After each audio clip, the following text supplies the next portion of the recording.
computer I can see how it works. loses my mind. For some reason, I'm hearing like an echo. I'm not hearing one. I don't think you'd hear an echo, but you would probably hear my fan when my mic's open. You can hear everything I say after I say it. Do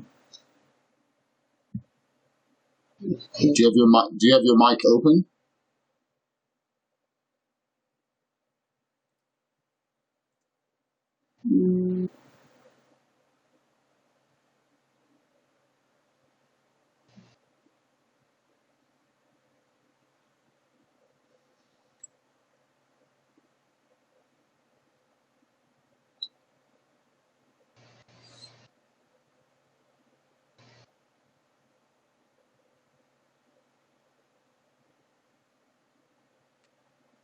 Do you see that, Wendy?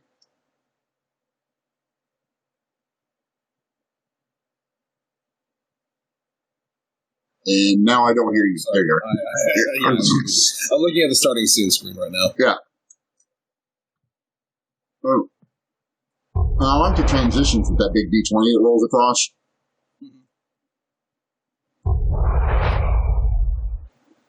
Yeah, that's cool. I like that. Well, unfortunately, we're not hosting Mark for the next, 45 minutes, so. We're going to have some overlap in his schedule and my schedule. It's just the issue. I mean, he runs 6 games a week, so, and most of them are 4 to 5 hours long, so Yeah. it's going to happen.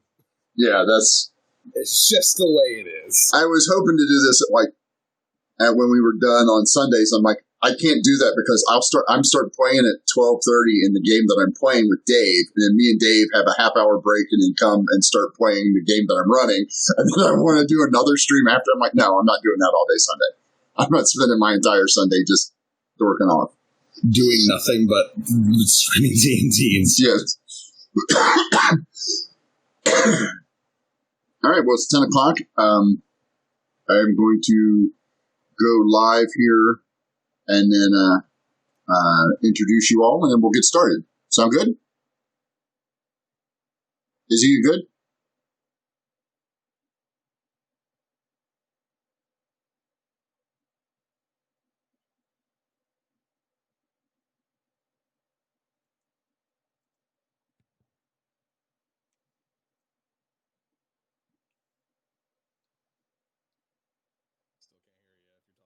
Mm-mm.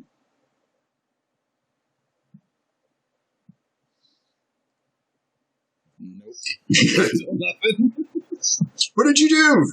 You were fine, and then you gotta start messing with stuff.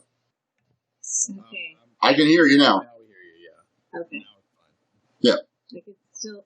I can still hear everything I'm saying after I say it. It's very distracting.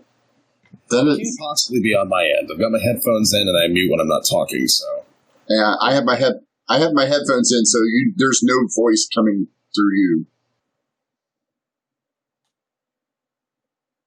Do you hear it when you talk, Lenny? Yeah, I'm currently talking right now. I don't hear an echo for myself, at the very least. And I don't either. You're constantly lit up for me, Lupo. Yeah, because I don't have push to talk. I suck at that. You'll never hear anything. You'll never hear the first 10 seconds of my sentence or the last 10 seconds of my sentence if I use push to talk. Try turning it on for a moment, and just we'll see if the echo remains. Okay. But that means I have to go find Discord 2 here.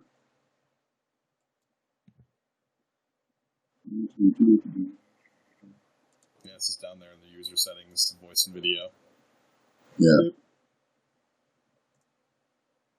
But I don't know what my voice to talk is.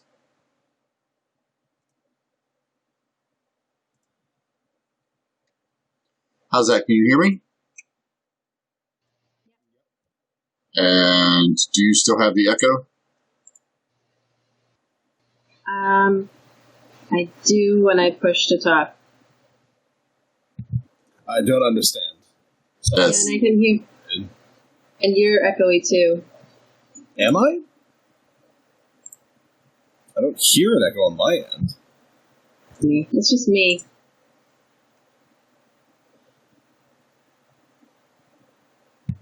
I have no idea. I have no idea what could possibly be causing this. I don't either. So only you can hear the echo, and not only are you echoing, but I'm echoing. Hold on, I just closed out of the stream itself. Oh, did you have the stream on and the sound on for the stream? I think so. I'm good. Yes, the stream open. You didn't have it muted. Always mute the stream. Always mute this stream. Oh, God. I didn't think that our voices were playing through the stream because we're still on the starting soon thing. I didn't know if your audio was going through on that screen. Yeah, it is. Well, at least it's figured out. Yep.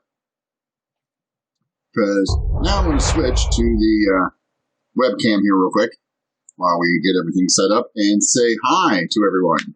Greetings and salutations to everyone. From the dark side of the moon, the Blue Cheese Room, this is the Loophole King.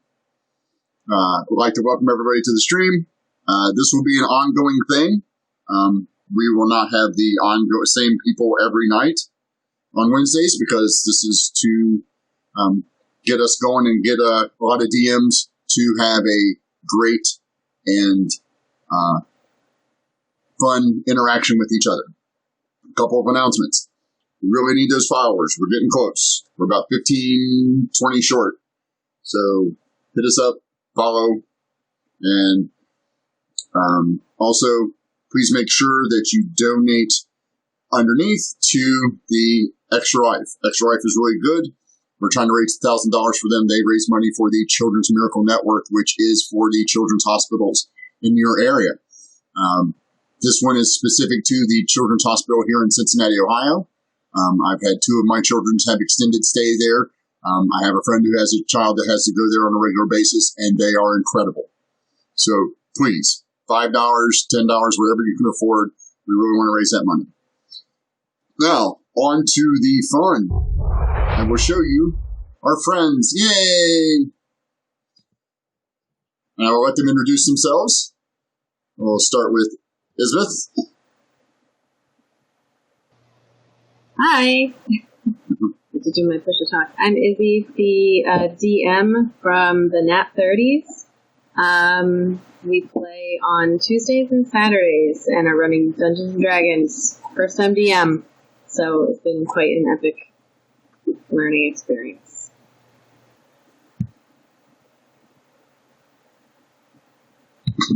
I can imagine so. I remember my first DM experience, but that's for later. But Big Lundy is what I'm known on Twitch. I don't generally stream on my own channel. I have my own players streaming on their channels on Mondays and Thursdays at 7 p.m. EST. I run Gods, Ghouls, and Grim, and role-playing D-bags. We're douchebags. Role-play douchebags. Yeah, you can say that we're mature. It's after 10. We're good. This is late night streaming. We can say D-bag. Yes, we totally can. And I have been DMing for, I want to say about 15 years now, since I was about 14 years old. And everyone knows me. I'm Rick. I'm the Loophole King. I have actually been playing, excuse me, I've been playing D&D since 1981. For 39 years. I've been DMing probably the better part of 25 to 30 years of that, off and on. Right now I've got an ongoing campaign we are now moving into our second year. And that is in the meat space, as they like to call it. And I play on the DM Mark Knight's streams, and I also play on several other streams, so I'm a DM and a player. So now that we've got that out of the way, my very first question that I have for both of you is an easy one. Why did you start DMing?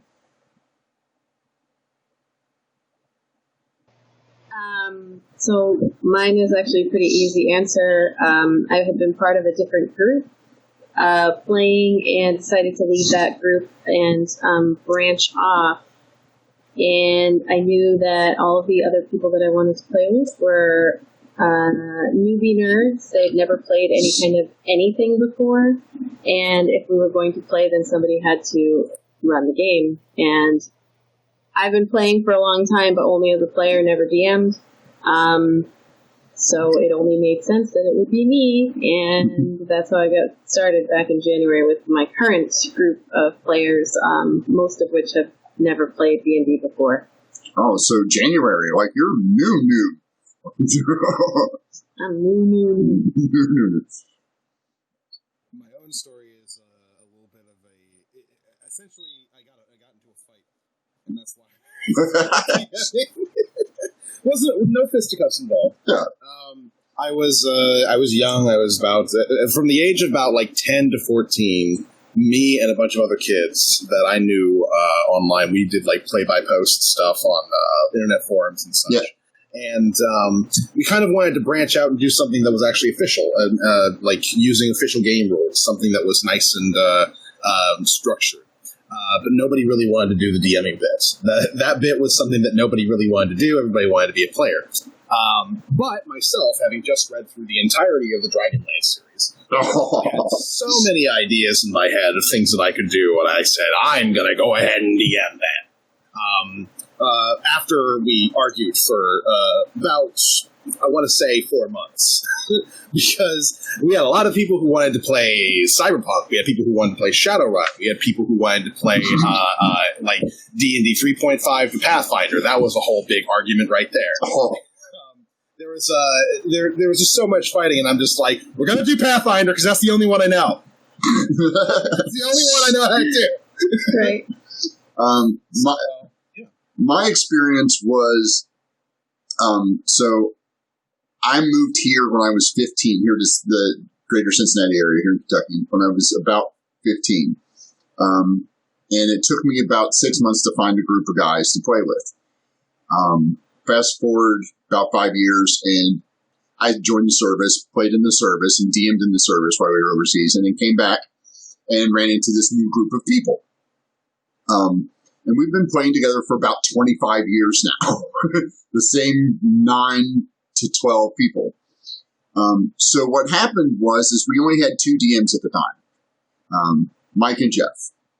Mike, Jeff is a Monty Hall campaign DM, where, 3rd level, everybody's got an artifact, magic items are just falling out of your pockets, and every monster is just cranked up to the max because you all are so powerful, and there's a dozen of us, right? It's here comes a Tarrasque and his 6 friends. Those kind of things. And then Mike is the exact opposite. We're 6th level. We have 1+1 dagger between the 7 of us. And the one time, about 20 years ago, the guys were like, we need to find a happy medium between the 2 of them. And I was like, I'll do it. So I've been the off and on whenever somebody gets tired or we jump ship for a little bit. I'm the one that takes over until we transition to a new game.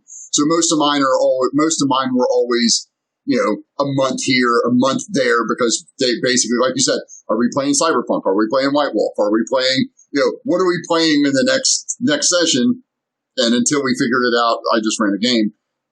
And then that's how I got started. It was just, we were tired of either being the baddest people on the planet or, oh, look, these 3 commoners are going to gank us for our +1 dagger.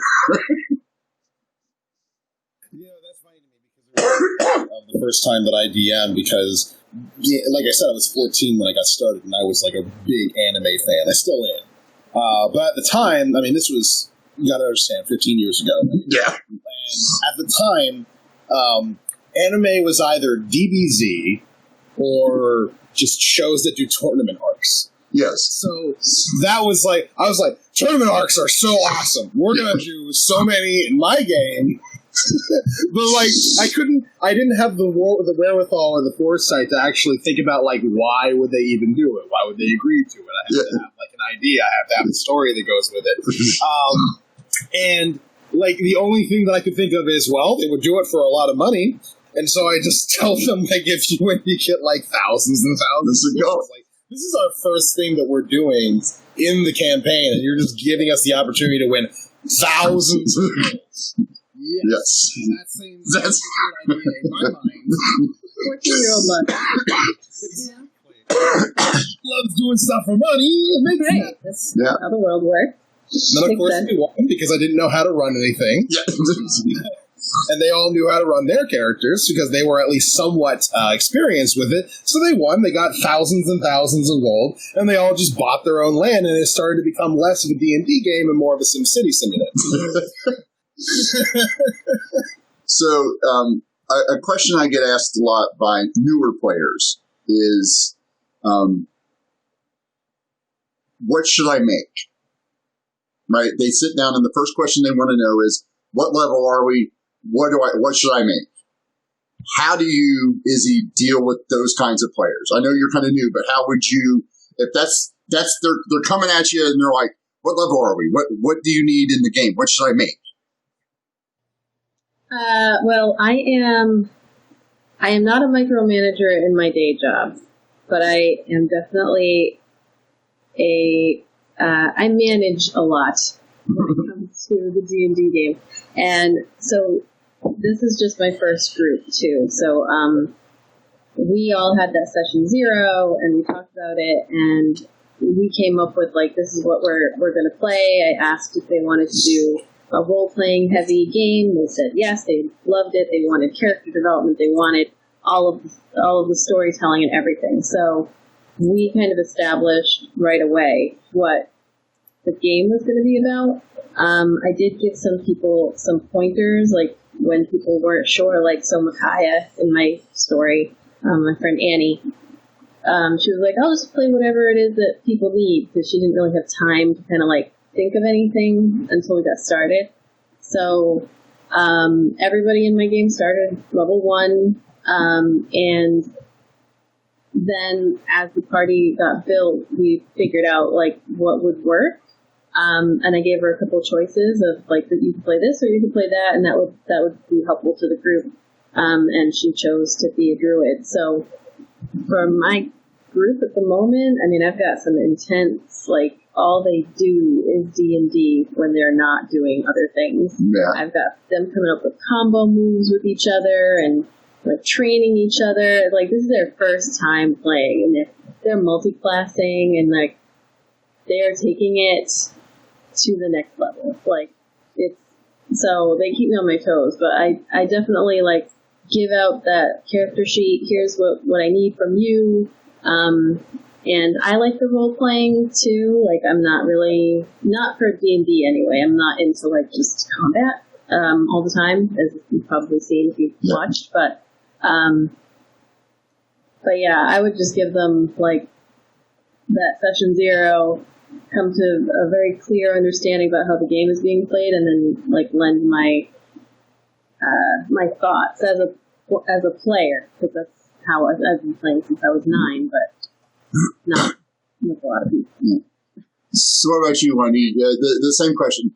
And I think you have a little bit more experience with what I'm talking about. I get it. I agree. It depends on the type of people that you're DMing for, right? Like, I have my friends that I've been DMing with that I've been playing with since I've been like 11, right? Those guys I don't need to tell anything. They don't even ask me any questions. Yeah. They just make stuff. They have their ideas in mind. They ask me like, okay, so where are we? What's the setting? What's going on? Cool, I got it. And they just make whatever. Because they got like 1,000 characters that they've already made before, and they're like, I can pull this one out. This one makes sense.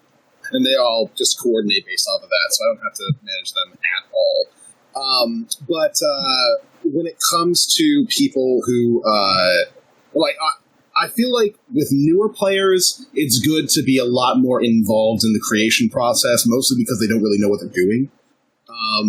So for those, I would say that it would be a good idea to lay down the ground rules as to how everything's going to be done, and ask anybody if they have any questions. Obviously, do your session 0 with them and such like that. But the other thing that I think you're sort of hinting at here is people who are like somewhat experienced with like some games, but still like are much more focused on creating like an optimized build. Yeah, you're more of your roll. The guys you get when you open up the forum on Roll20. Here, I'm starting a new game, and you're inundated with what level are we going to be? What can I play?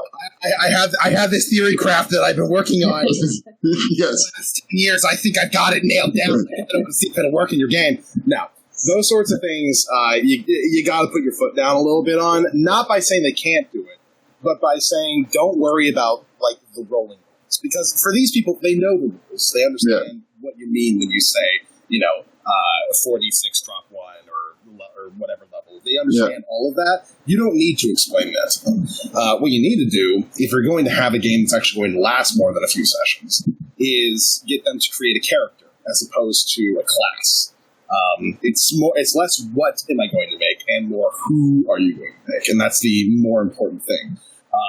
Because if you don't, if you just kind of like let everybody just make whatever crazy like idea they have in their head, it's not necessarily going to work together. I need to know. I need everybody on the same page when they're making their characters. Because if I've got a paladin of St. Cuthbert over here and a warlock that serves Orcus over here, and they're on the same team, that's not going to last long. No. At one point, one of them is going to attack or do something in front of the other that's going to initiate some sort of PvP, and it's just not going to be a good thing to go forward with.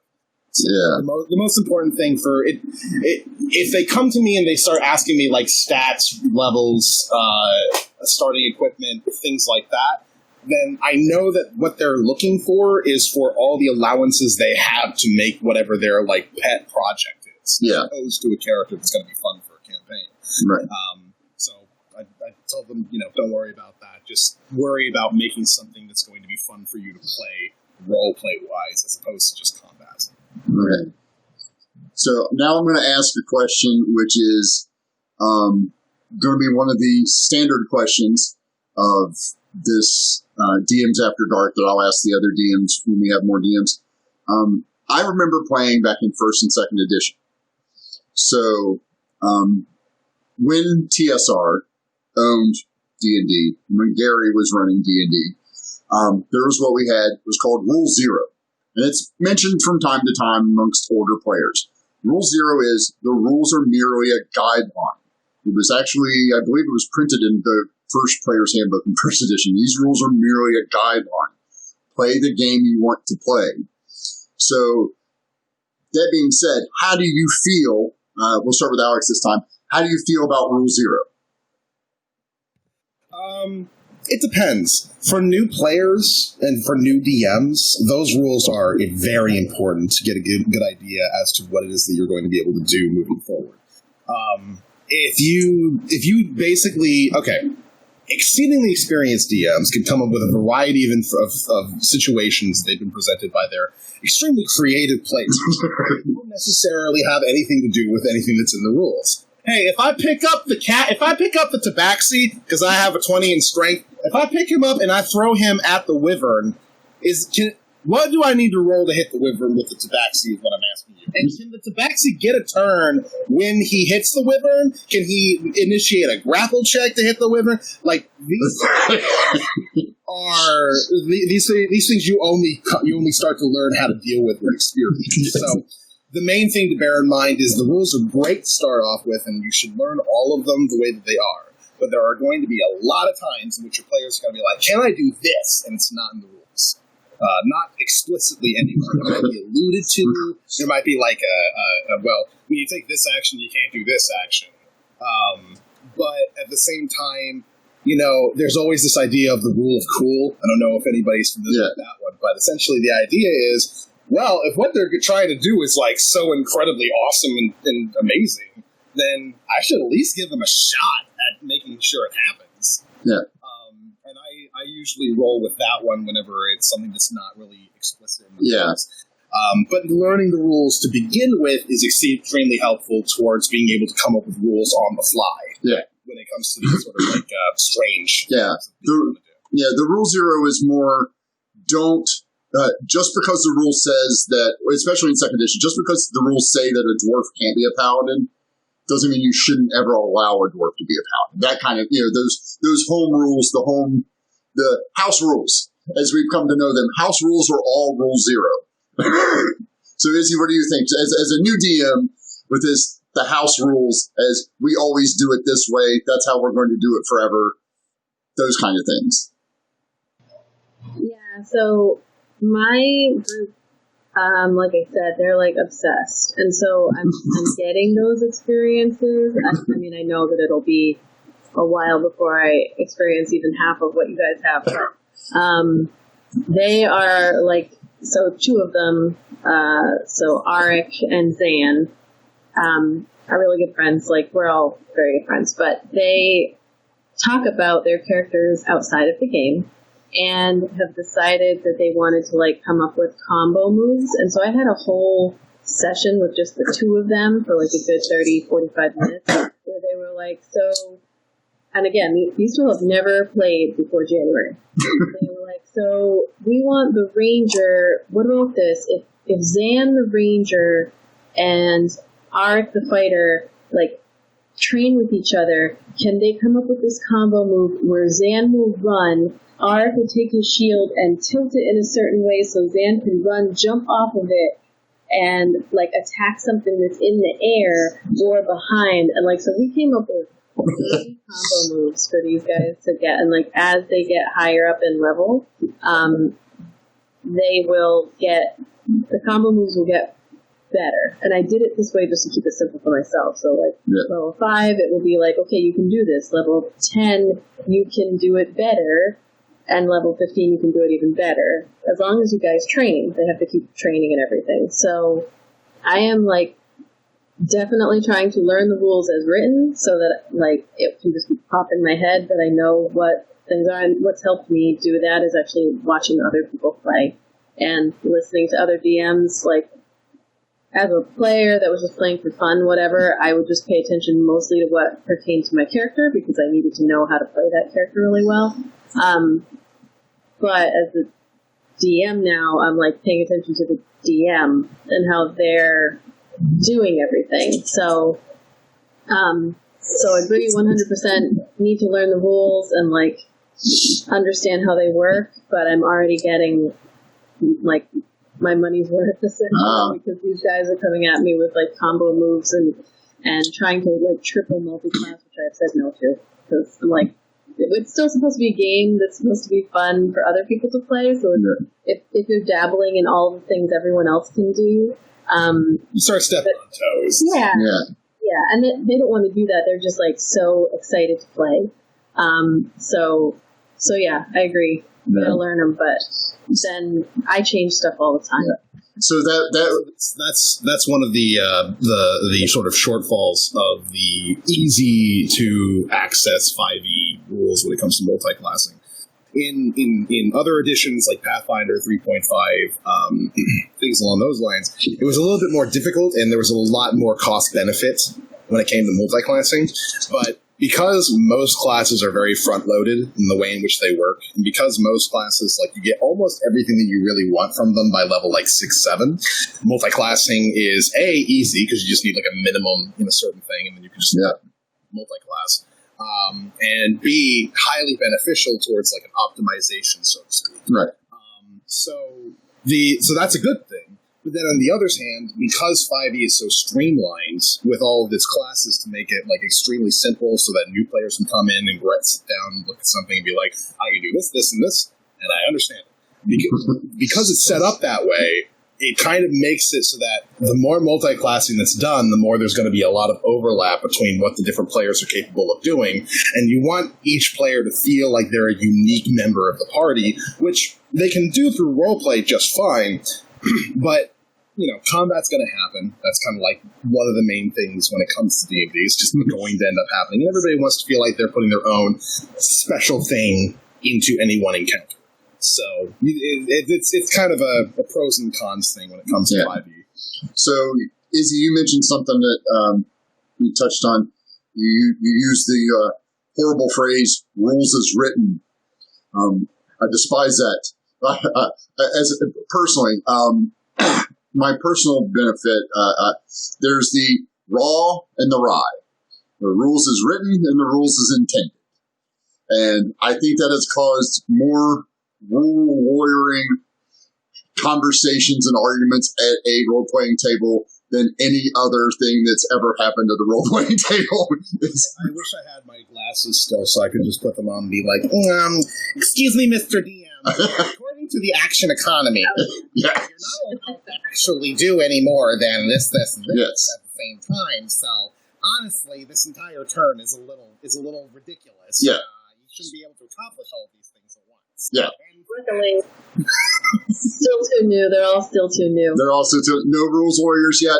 So the reason I bring this up is, as you know, my name is Lulu Polkane. And I got that because my wife chose that name for me because my friends call me that. Because back in, especially 3rd edition, 3.5, was a min-maxer's brewer's delight. 3.5, kind of like which is what Pathfinder's built off of, was designed for people like me. It's like, how can I break this? And because I like to brew things. Like I like the Thri-kreen whip dagger user who gets 4 trip attacks in a turn and just goes, because when your DM sits down and goes, see all those books that we own? Yes, the 360 of them for 3.5, all the open source, the OGL stuff that was printed in 3.5. They're like, yeah, we can use any book. I'm like, okay, just don't be mad. But you have this issue with, if you put it in a book and then tell me I can use the book, please don't be mad at me when I open the book and use it. So how do you deal with players who, like me, are like, this is how this works because the book says so, and you have to say, well, yes, but. I actually had that situation happen Monday. I had a paladin who had who took the spell of Call Steed so that he can have his own warhorse because he was like super into having his own warhorse and the whole regal look of it. But he also really wants to fight with his warhorse. So he's asking me, like, how does it work? Am I able to attack at the same time as my warhorse and stuff like that? And we had a protracted argument how exactly that works. And he's going through the rule books and he's like, well, it says that the warhorse and I act as one, and basically my mind controls the warhorse. So, should I need an animal handling check to be able to hop a fence with it? And I'm like, yeah, because it's still an animal, but it's a celestial. It's a celestial version of an animal. You still need to roll an animal handling check because whether or not you're like rolling with it and you're controlling it doesn't really mean that you're like an expert at riding this animal, and this animal is an expert at keeping you on its back while also performing things. So we had this protracted argument, and he's just putting his foot down, being like, I think it's just an athletics check for the horse. I don't think it's an animal handling check. And I just kind of looked at him for about 2 solid seconds before I went, all right, next turn. We're moving on. Yeah. I do not with this. Yeah. Well, see, for me, because I memorized most of the rules, for me it would have been, sure, you can make whatever check you want, except for the fact that the rules say for mounted combat that your horse goes at the same time as you do, and you can move the horse or you can attack, but you can't do both. You can move then attack, or attack then move, but you can't do a ride-by on a horse, which is dumb. Which is dumb to me because, dragons can fly by you and just bite your face off, but your horse has to run up and then just stop. Like, it doesn't know how to go run past this person when you swing an axe. Like, that's never made any sense. That wasn't really a problem because he asked me whether or not he could attack the same time as his horse. And I explained, like, well, you can attack with your horse or you can attack. Like, well, if I attack with my horse, can I use my extra attack? And I'm like, no. Extra attack means that you have to attack first. So you can't do that. And Izzy's watching us both going, I'm so glad my players don't watch. I'm so glad my players don't do that. Well, so you did that in session 0 because I had done some reading on like some really good things to go through for session 0, and one of them was mounted combat. And so I essentially told them, like, you guys all know I'm new at DMing. So the rule for mounted combat is don't make me look up the rules for mounted combat or I won't kill your mount. Leave done it because like they have horses right now. But it's been very simplified. Like I'm like, you can move, and like I wrote out because I did do some research, and they've got these horses. And my family like owns a horse farm, and I grew up on a horse farm. Like I love horses, but I didn't want to deal with all the rules, so like I did go through and come up with like some very simple mounted combat rules, and that's what we're using. But I was like, don't like fight me on any of this. Yes. Because your horses will die. Yeah. I have no problem killing fictional horses. Yes. I don't have a problem. So here's speaking of killing fictional things, how do you feel about player deaths? Specifically, how do you feel? The player character death. Player character. The player's not dying. Yeah. Player. See, that is a definite DM question right there. Are you talking about killing the player because they won't shut up, or are you talking about killing their character because they won't shut up? That's definitely a DM thing. No, I'm talking about those feel bad moments when. To give you an example, last Thursday, my player character got disintegrated. I died. I caught an I-beam from a zombie beholder. Rolled a 4 on my saving throw, and the DM rolled nearly max damage on it. And I was not at max hit points. So I died a horrible, painful death and turned into a pile of dirt. And she's like, I feel so bad. However, it's not her fault. The fault was actually the wizard's fault, who had used his inspiration the turn before to give me inspiration on a saving throw I didn't need help for. So I rolled 2 15s, and then didn't have it when I rolled a 4 and a 16 for my saving throw on the death beam. So he made it a little... Yeah. So he has absolute foresight. Wizards should. Yes. Well, he's like, make a note. Save inspiration for Death Ray. So, but how do you deal with player deaths, especially like we all do DMing on screen, right? Where it's live, it's in the moment, and then you have a player who's really attached to this character, and then they just die. Like you're not out to get them, obviously, because most DMs are not like that. There are some DMs that are just out to kill the party.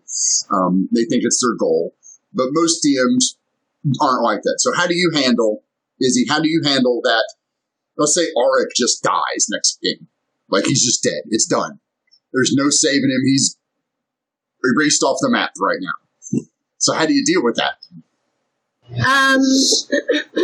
Well, I did tell the players when we first started, because they were all very nervous, like that their player characters would die. And I said, listen, we're in this, especially when we're playing in my house and like meeting once a week and like really into it, and we spend so much time. I said, you're safe until level 3.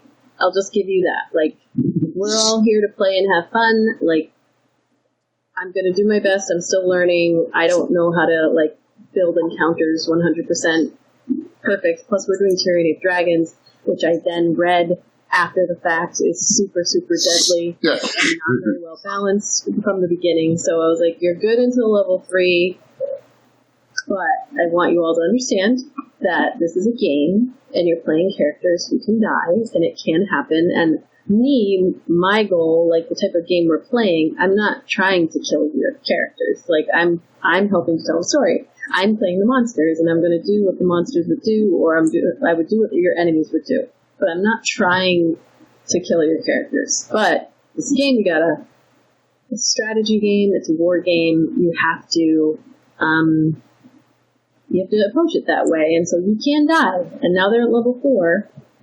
And they've come close a couple times. And even like this last session, I felt, so I'm playing it and they're fighting these Ettercaps and like they almost died. And in this last moment, Nat Awesome, who's the other streamer, she was like, Izzy, don't forget what would the monsters do, because I got that book, The Monsters Know What They're Doing, and I was like, oh shit, so let me go. I went and read about how Ettercaps fight, or would in theory fight, and like suddenly I'm like, oh shit, they're almost dead. Like they would run, they wouldn't just fight to the death.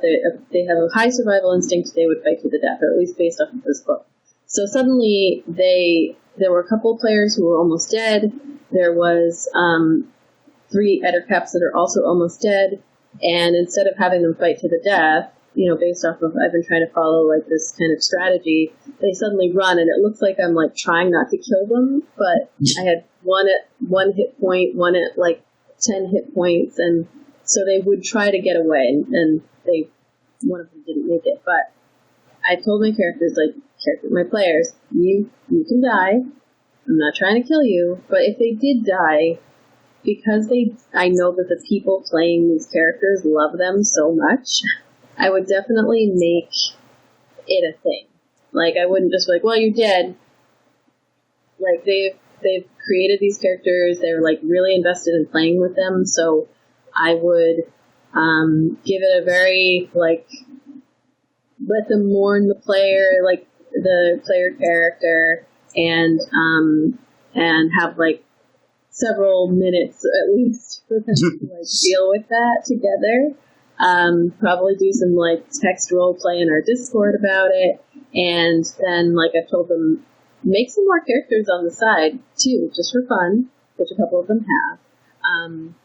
But I definitely, it has almost happened at least 2 times. They've gotten very, very close. Especially, I'll mention Arik again. He's probably not watching because again, they're all newbie nerds, so they don't do all this stuff after. But he loves that character, and he has almost died several times. Like, if you die, don't be too upset. Yeah. But it's I'm okay with it happening in my game. What about you, Alex? About, I want to say 10 years ago or so, I was DMing for a group of coworkers that I was working with, and I was working at that job. So it was about 8 years ago, actually. And they played as if they were invincible, as if nothing could touch them. And I quickly reminded them that that's not the case. They literally found at level 2 an entrance to the Underdark, and they're like, "We're going to go down there." And I'm like, "All right, you want to do that? You can go ahead and do that." And almost immediately, like 3 out of 4 of them die, and the last one barely gets away. Just to a drow patrol unit. Yeah. They were a little upset about it, but after we took a little bit of a break, I kind of went outside with them. We all had a smoke together, and they were like, "Wow." I'm like, "What? I didn't think you'd actually kill us." Like, what do you mean you didn't think I'd kill you? You went into one of the most dangerous places in any setting at level 2. What did you think was going to happen? And they're like, "Well, I've never really played with a DM that kills me before." I'm like, all right, well, fine. But at the same time, they also let me know that it was a pleasant surprise, actually, because they had always found D&D somewhat boring because they could just do whatever they wanted before, and they never really had any consequences to anything that happened to the characters. So, the fact that I've always just been doing that without any, without thinking about it, without actually thinking that, this is a thing I should probably avoid in any way, it adds a level of depth and a level of engagement and a level of enthusiasm for the players when they know if they screw up, they could die. Now, granted, as a player, that doesn't stop me from doing suicidal stuff. Oh, no. I was playing in a game about 6 years ago that one of my friends was running, and we ended up getting into a fight at level, I want to say 6, this was Pathfinder. At level 6, there was about 5 of us, and there was a feral red adult dragon that we were going to be attacking. And the thing flew up next to us when we were 500 feet in the air on the edge of a volcano, and it was going to attack us. And I'm like, can I just jump on its back and start beating the hell out of it? And my DMs just kind of stopped for a second and went, well, you can if you would like to, or at least you may attempt. I will let you know you're gonna die. And I literally was just sitting here like, I'm fine. This is a cool ass way to go. This is a cool ass way to die. And all of my friends are like, yeah, but then we don't get you to help us fight the dragon, and then we die too, you dumbass. So they had to convince me to not do the suicidal thing. But I'm cool with my characters dying. I love my characters. I make every single one of them with like a bit of me in them. I think everybody kind of does to a certain extent. And I don't really want them to die. It's just I want them to do cool things, and sometimes that's going to lead them to dying, and I kind of just accept that fact. And besides that, I've also got 100 other characters that I can just bring in at any one particular time. Just through all the experience of it. It's not really a huge deal for me. Yeah, I clicked another button. Sorry about that. Yeah, that's fine.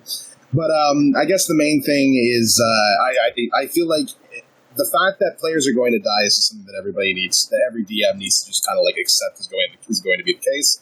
People could die if they do something stupid. If they don't die, and you're being fair, and you're just kind of just doing the roles, letting them go as they go, then they're going to be grateful for that, because it feels very rewarding to know that through their skill, their intuition, their creativity, through all of these things, they were able to survive till the end of a campaign and go from beginning to end. It's rewarding as an experience.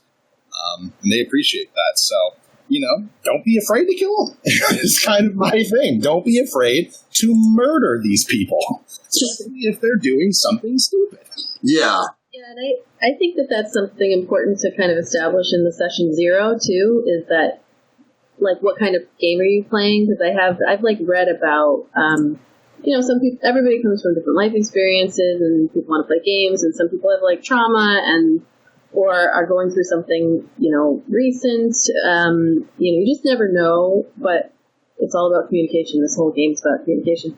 So if you establish that it's a game where nobody dies, but instead there's a permanent effect when you hit 0, or you can come up with different ways of doing it. But for my game, we definitely said after level 3 you're not safe.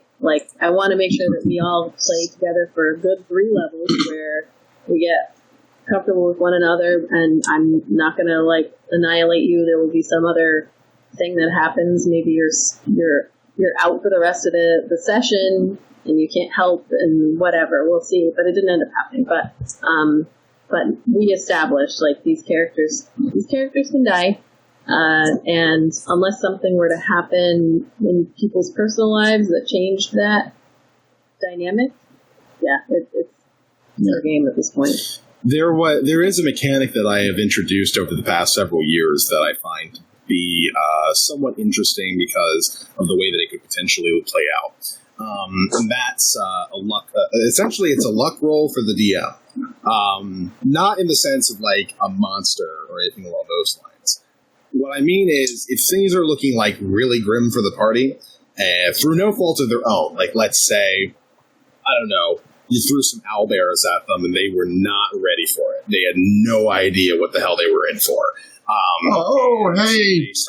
They start playing. Hello. Who do we got here? It's Nat. It should be Nat Awesome. Well, hey there, Nat. We're currently talking about killing players. Player characters, specifically. Hi. But the rule essentially is, okay, I seem to have overtuned something, and it's killing everybody, and they don't really have anything they can do about it.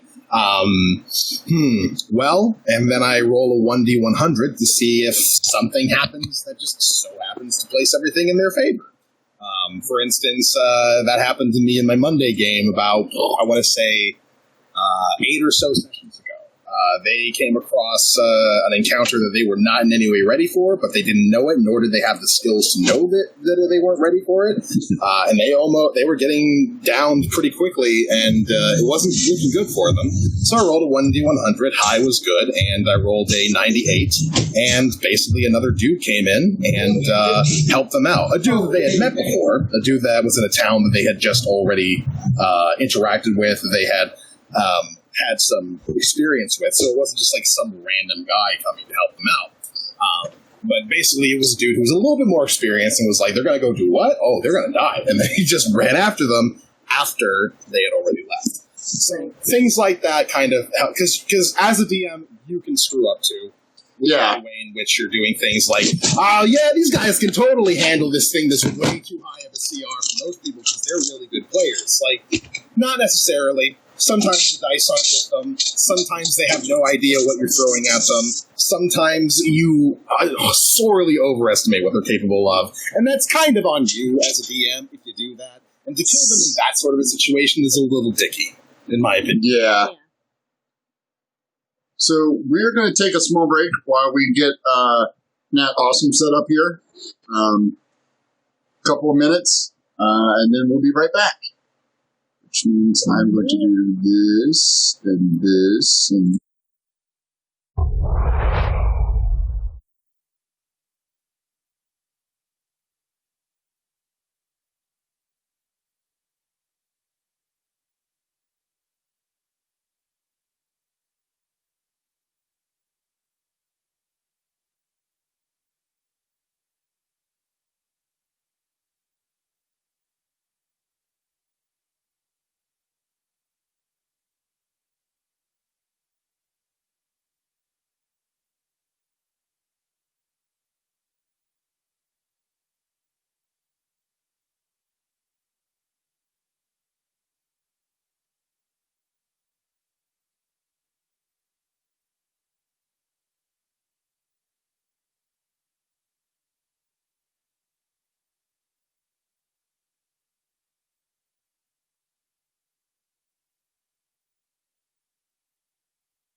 I don't. Anyone wants to do that right now. Nobody cares.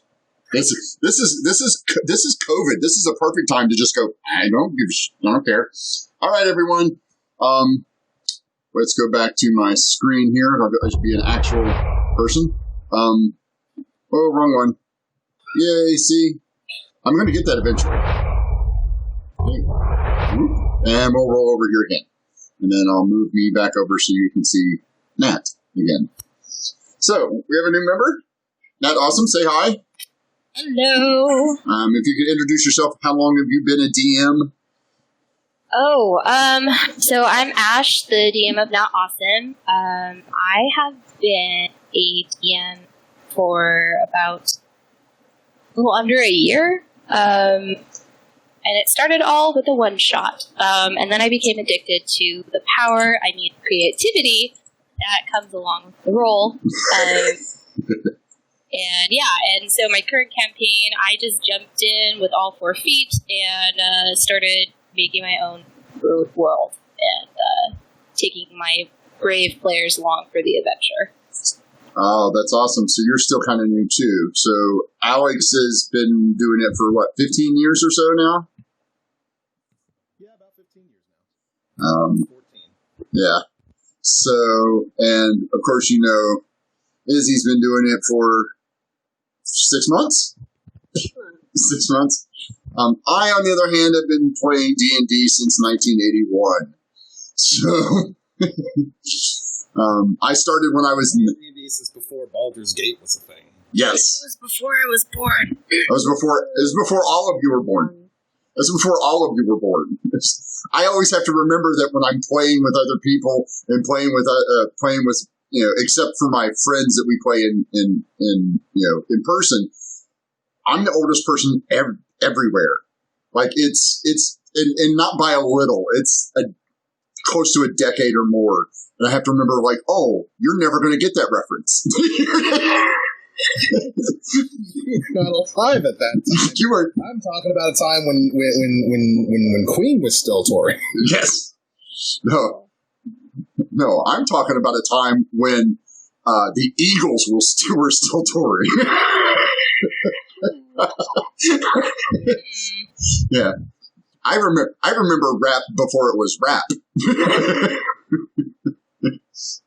So it sounds like I'm probably the second oldest, and I'm a Oh, yeah. I'm a 90s baby too. 90s babies. Yeah, you guys got in lucky. I've had 7 presidents. I was born when Nixon was president. If that tells you how old I am. So yeah, I've been through a couple. So a couple of quick announcements, real quick. If you didn't know already, I'd like to congratulate Izzy in the Nat 30s on hitting her 50 followers, so she's now an official affiliate. I'd like to congratulate Nat Awesome for the same thing. You hit yours most recently, didn't you? Yes, I did tonight. Nice. Tonight. Awesome. That means I gotta give I'm taking over your announcement. Sorry, go ahead. Right.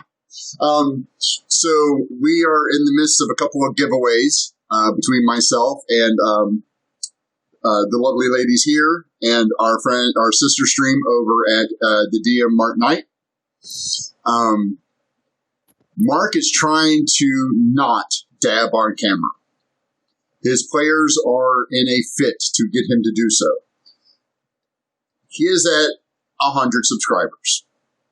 If he reaches 200 by the end of the month, he will dab for 10 whole seconds on camera. If we reach 200, I, myself, will give to the top gifter of subs a copy of Wildermount, Explorer's Guide to Wildermount. There are also several others that you can go and check out over there on his Discord and check out his channel. Izzy and I both said that for every 10 followers that we get, we will gift a sub to Mark's channel. And Izzy has a special announcement because she reached affiliate. What are you doing because you hit affiliate because of this, if Mark reaches his 200? Well, so I actually gifted 10 subs a couple days ago, I think, because we hit our 50, and then because Nat Awesome just hit 50, I'm about to hit the button right now to gift another 5 subs to the Mark Knight. So these are all to the Mark Knight. And so that'll put us at 15, although I had also gifted a different sub on my other name by accident, so we're at 16. And then we actually hit 61 followers, so I was through June. I had said that for every 10 followers that we got, I would gift another sub, so it looks like I'm going to gift another one. So it's going to be 6. It's going to be 6 subs right now. Yes. And we thank you. And I am running another giveaway here. If I hit 50 subs before the end, 50 followers before the end of the month, I will raffle off to the first 50 followers a small pack of D&D minis, one of the small boxes of D&D minis. And these are both, this and this Warriors Guide to Moormount are in conjunction with my sponsor, Comic Book World. You can find them at comicbookworld.com. Great people. It's my local gaming store. You can order if you play Magic, if you play Pokemon, you play D&D, you play Warhammer, if you like comic books. They've got it all. They're great people. It's a family-owned store that's been around since 1983. And they're great people. They're like family. So please do that. Please visit us at Patreon. If you want to donate to the stream in and of itself, there's a little donate button down below. And if you can, I want to reiterate, because I always want to do this, please give to Extra Life. There's an Extra Life donation. We're trying to raise $1,000 for Extra Life. They support the Children's Miracle Network, and the money that you donate will go to the hospital in my area here in Cincinnati, the Cincinnati Children's Hospital. It's a great place. They've taken care of my kids, my 2 oldest, and they've taken care of my friends' kids. They do a great job. It is rated one of the best children's hospitals in the country. So please donate anything you can. We'll take nickels, dimes, quarters, pennies, whatever you want. Now, back to us having some fun. So we've been asking some questions, and I'd like to get Ash in then on this. So, Ash, we've been making some discussion, so I'll hit you up with the next question. How do you deal, as a DM, how do you deal with the disruptive player? The one that always has to argue about a ruling, always has a comment about the way that their other DM did it. Always, you know the person I'm talking about, right? Yeah. Okay. Well, that player is no longer playing with us. Actually, as soon as he left, that's when we officially made the decision to streaming on Twitch. We kind of, it's like, our main problem with this was there was a lot of metagaming going on. There was a lot of glory stealing from other players, like where he would tell another player they couldn't do something and then turn around and do it themselves. So I kind of had some private conversations with some of the other players at the table that approached me and were like, I'm feeling really upset about this. And it just got to the point where I just straight up wasn't having fun. So I was sorry for the background sound. Oh, that's okay. My dog has found his toy. I just kind of straight up told him during session one of the days where I was like, look, you're not making this fun for me, and this game is supposed to be fun for everyone. And if the DM's not having fun, I can guarantee nobody else is having fun right now. And that kind of shut it down for that session, and then it continued sessions further. And so I kind of messaged that individual and indicated to them that I needed to have a conversation with them. And they messaged me back that they were unwilling to change their actions while we were playing. So I told them maybe this is the right group for you. And they were kind of trying to make it where I was purposely kicking them out. And that's what they wanted to tell other people. And I just reiterated, like, you are making these choices, I am not. And fortunately, you're not making this an enjoyable situation for the rest of the table. So I think based on the fact that you don't want to change your actions, that's you deciding not to play anymore. Yeah. So what about you, Alex? Well, I kind of usually have the opposite problem, where a lot of my players are at least experienced enough that they know a whole lot of stuff, but they're also, which causes them to be very much second-guess themselves on everything that they do. They're trying really hard to avoid any sort of rules learning or metagaming or anything along those lines, but it ends up actually slowing us down even more because they're like, I don't know if this is metagaming. I'm like, just ask me. I feel like asking you in itself is metagaming. I'm like, oh, God, we're not going to make any progress if you don't just be clear with me. Just say it, right?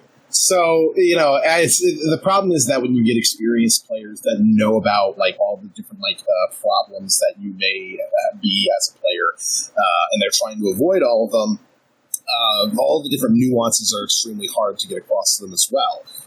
So it can be hard even when they're trying really hard not to be problem players. But I will say that there was one instance of me having a player that kind of just killed the mood for me as far as like DMing in general was concerned. And that's one of my ex-friends. Insisted that I run a one-man campaign for him, and I was like, well, I guess. And his entire goal in that was to be as dark and terrible and awful as possible, specifically to see how I would react when I have to explain the results of everything that he's done. I believe at one point he, this is going to be somewhat graphic, but he had a manservant who was a halfling that he specifically made to look like a child, and he had to wear a diaper everywhere. That was weird. And that was his main, like, henchman, I guess. He wanted to be evil as hell. And he captured a family and had the mother and the daughter and the son all flesh crafted together into a monster, and then had the husband look at the monster, told the husband what the monster was and what they were made out of, and then made the monster eat the husband alive.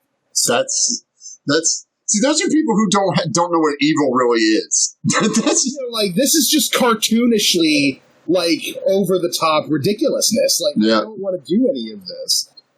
It was just absolutely ridiculous. He made liberal usage of the whole, like, well, it only takes 2 gold to hire a hireling, so I'm going to spend 200 gold on 100 hirelings. It's not going to help me take down a hydra. It's like, all right. Yeah, what about, I know Izzy hasn't had an evil player yet.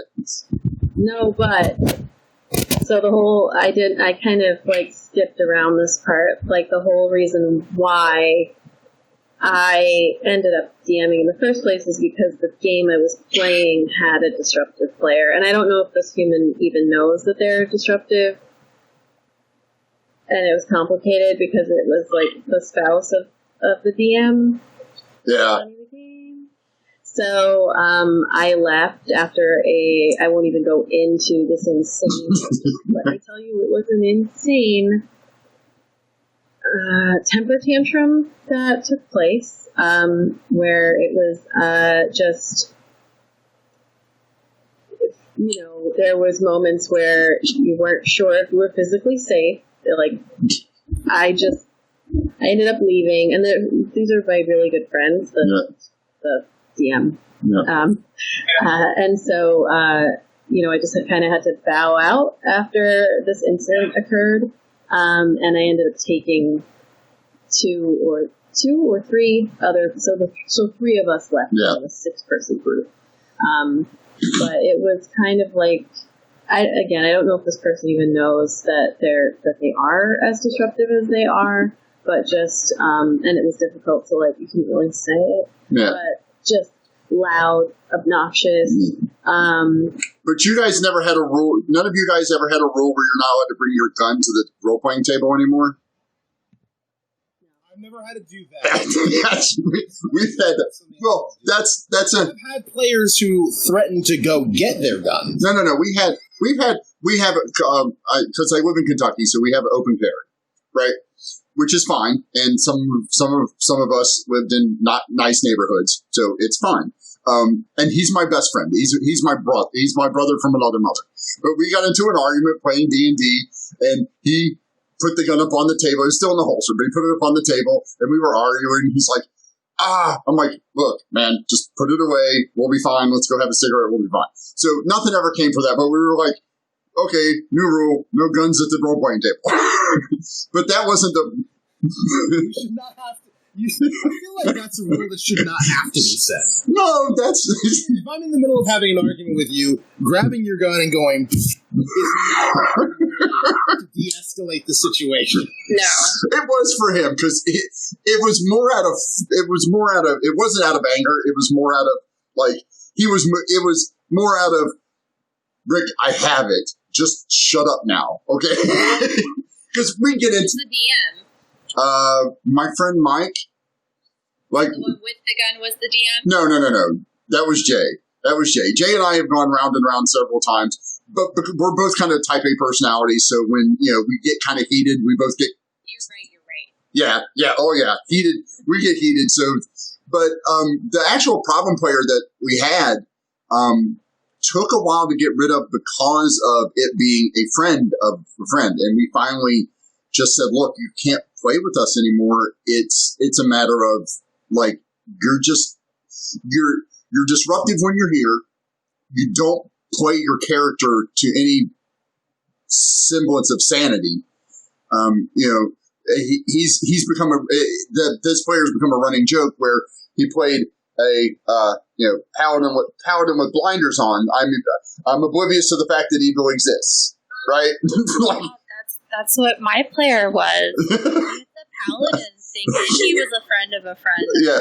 The campaign. So yeah, it's just like he would just ignore the fact that the rogue is over there, tripping old ladies, stabbing puppies, and just like the rogue was neutral evil, and he's like, nope, don't see it. If I don't see him committing an evil act, it's not evil. I just our paladin are picking up the bard in our gnome bard in our group and try to use him as a battering ram. Oh, I've done it. Door that you needed a special key to. So my group once sedated. They drugged me, my paladin. They drugged me, put me in a sack, tied chains and weights around me, and dumped me in a swamp because they were all being evil and didn't want me around. Those are the guys I play with. So, you have a vampire, you have an evil half devil. They're like, we're cruising through the swamp, and they decide that they want to. They're like, well, we slipped something into his teeth. So, that reminds me of like this one time when I was playing a character that had like low int and low wisdom. He got this idea of like being a distraction while the rest of the group went and like formed an ambush. We were like trying to fight some sort of demon, and my guy like walked up to the demon and was like, "Halt, demon!" And started like talking to it, and, like berating it, like making fun of it. And the demon got like real close to me, and my friends, my allies, were still in their ambush position, not doing anything. Got to the point where the DM's like, he's gonna attack you, and I'm like, guys, you guys want to jump out at any time? The demon's probably like, who's your imaginary friend? And I said that, and the DM's like, do you say that in character? I'm like, I guess I do. And so the demon's like, oh, you got an ambush ready. And so all their ambush strategies went out the window, and all of them got mad at me, and I'm just like, what? We didn't come to it. We didn't have a sign. It's like, why are you mad at me? Me? I trusted you. And then the thing is that one of them who was playing he was playing the revolutionary kobold El Shay. Yeah. And he was very mad at me, like very mad at me in character. Still friends with this guy to this day. I love this guy. He's like one of my best friends, funniest guy I've ever met in my life. But he decided throughout the rest of the next like several sessions to just try and put me in situations that would get me killed. because he was really mad that I screwed up the ambush. And so it got to the point where the rest of the party's like, you need to stop trying to kill him. And he's like, no! Yeah, Justice must be served! Yeah. He ended up retiring that character, who then became one of our primary antagonists. Yeah. Who then formed the League of Revenge, which was made up of a bunch of monsters that we had fought but didn't kill that were also intelligent. He basically went around gathering all of them together and was just like, we are the League of Revenge, and we will kill these guys. I think that's the plot of a movie, isn't it? It's a Pixar thing, isn't it? Isn't it a Pixar thing? I feel like it is. There's one of my favorite things is we used to play like parties of all the same race. And my character had gotten killed. We were all playing elves. My character had gotten killed. And we were nowhere near Elven Lands. We were in the Underdark near the dwarves. So I made a dwarf. So the joke was, is we'd be walking down the road, we would see we would hear horses come up. And I'd be like, all right, guys, get him. And I would stop and I would get ready and I would turn around and all the elves were like hidden in the trees because they can all just disappear into the trees and hide with like a 90% chance of hiding. And I'd be like, guys. So you would ride up and see this one lone dwarf standing out there going, guys, where did they go? So they would just leave me hanging out there. So we're going to get to another question real quick. What's your... I'm trying to see how I word this so it doesn't sound really dumb. No question, dumb. No, that's not true. That's entirely not true. It's not true. That's not true at all. There are questions in which the only answer is to stare at them and go away. Yes.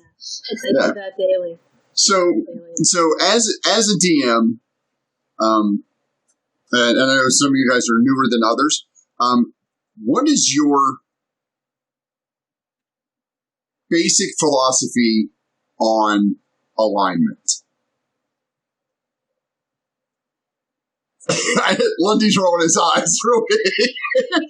So there's two ways that people look at alignment for the most part, and it's predictive, or what's the other word, Lundy, that I'm looking for? Prescriptive?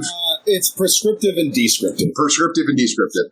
Yeah, basically your alignment determines what you do, or you determine what you do, and that's what gives you your alignment. And those are the two basic ways.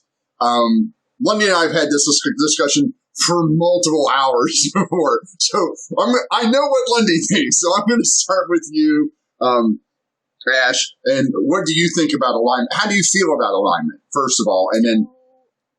In my party, I definitely have some more seasoned individuals and new people to the table. So, I just kind of told him, like, this is really a gray zone for me. I like to use it to help, like, formulate that idea about who your character is going to be. But I also feel like your alignment can change. Like, I have somebody playing a tiefling in my group, and they inherently think that all tieflings need to be evil.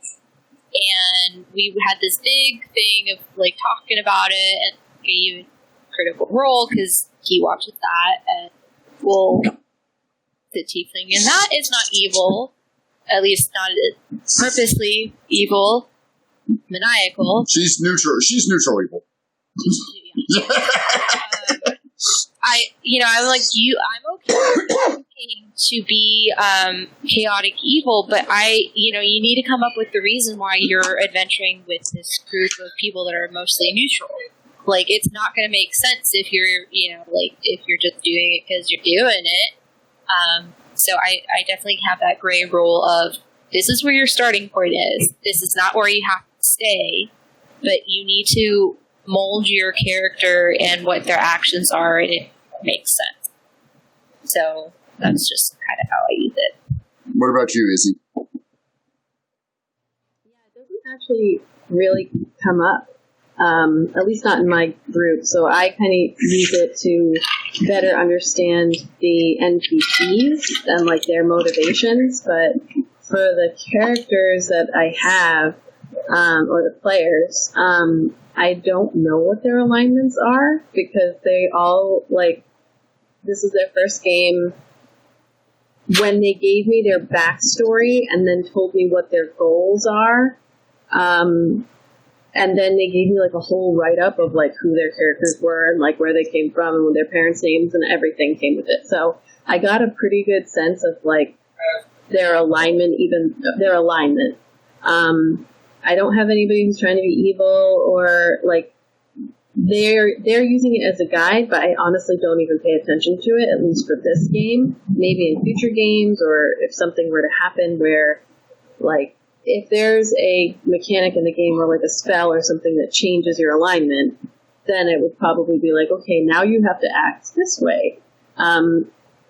Or have this motivation instead. But like for our specific game, the one that we're running, it hasn't really come up except that I use it when I see what a monster is or an enemy, so that I know like, okay, what drives this? Okay, so speaking of that, so that's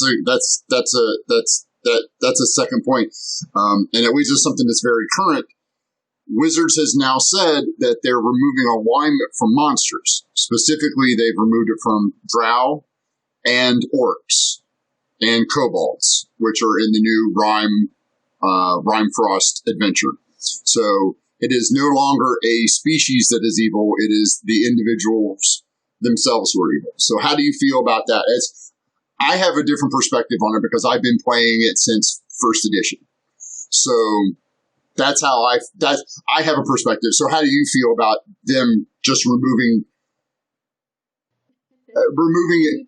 Yeah, you person. Yeah, you as a person, you as a DM, because that's the same person. Yeah. So like for drow, that's a race of people. So to say that like this entire race of people is evil doesn't really make sense. And there's plenty of people who play like nice drow, like and then like same for kobolds, they're like a little bit like the more intelligent creatures. That makes sense to me. And then I mean, I guess it depends too, because like is a giant spider, they're neutral. That makes perfect sense. Like what does a spider care about anything? So, I mean, it wouldn't really even impact my game. It would help me to understand, like, what's driving a particular type of monster more specifically, where I wouldn't consider drow a monster. Yeah. But, like, the races themselves, yeah, that makes sense to me. Everyone's an individual. So what about you, Andy? Try to keep it short. Totally. I am totally down with this change. It is a long time coming. It is ridiculous to me that we have had this happening for so very long. I understand the lore reasons. So don't tell me that the reason why all the drow are evil is because they all worship both. Well, first off, that's not always been the case. In fact, another group of them that worshipped the moon goddess before that actually wasn't as evil. In fact, throughout the canon of D&D in general, all the way back to first edition, there are still drow that still in secret worship the moon goddess. And that makes sense. There is no such thing as having an entirely homogenous society in which everybody believes exactly the same thing. And so, even if your leaders, your high priestesses, so to speak, worship Lolth and she demands like human sacrifice and all these sorts of like terrible, terrible things, that doesn't mean that everybody's down with it. And some of them might say they are because they don't want to be executed for heresy and things along those lines, but that doesn't mean that they actually agree with it. These are things that go up to the individual persons. Saying that an entire culture is necessarily evil as a result of any particular, like, one cultural factor, like, oh, the orcs all worship Gromsh, and he is a god that demands them to kill. Okay, well, what about if they believe in killing, but only in the sense of protecting their land? What if they believe in killing, but only in the sense of people who are hostile to them for one reason or another? What if they believe there's a lot of different ways in which you can interpret that notion outside of just, well, they just love them some blood and death. Like, it's so reductive, and I love the fact that they're actually moving past it. It's so good that we're going to be able to have, like, maybe a drow big bad in like any one campaign who's not just deciding to do evil things because I'm evil because my people are evil. No, they have motivations, actual reasons why they are evil. Right. Not like some vague, well, that's just how we are. Like, it's so boring to me, and it's so like 7 times removed from reality as to how everything actually works. And I understand it's a fantasy thing, but at the same time, it's boring as hell if they don't actually have a coherent motivation as to what it is that they're doing. Okay, so here's my take on it. As somebody who's been playing since the Red Book, Gold Book, Black Book, the original first edition. And it's a two-parter. One, I don't believe that it's a specific individual draft, that the racial alignment is meant to be. I always looked at it as this is the tendency of any given individual in that society because of the structure of the society, especially since we talk about Drow. And like you mentioned, until R.A. Salvatore wrote Drizzt as a character, there are no good Drow. Period. Not anywhere. The occasional Drow, when they added Kiri Anseli, they added her after R.A. Salvatore wrote Drizzt for the first time. So it was, if you ran into a Drow, that was the big bad in first edition. Like Drow were like the Drow and Duergar were like the big bad. And then you would run into a dragon or a beholder. Like that was the tier. You had fought Duergar, Drow, beholder, dragon. And that was it. So my understanding of the alignment was not everybody's evil. It's if I run into a pack of Drow in the Underdark, primarily they are going to be neutral evil, chaotic evil, lawful evil, and under the guise of Loth or one of their matrons, because they live in a matriarch. Orcs, the tendency of their society is to be evil. Will you find an outlier? Probably.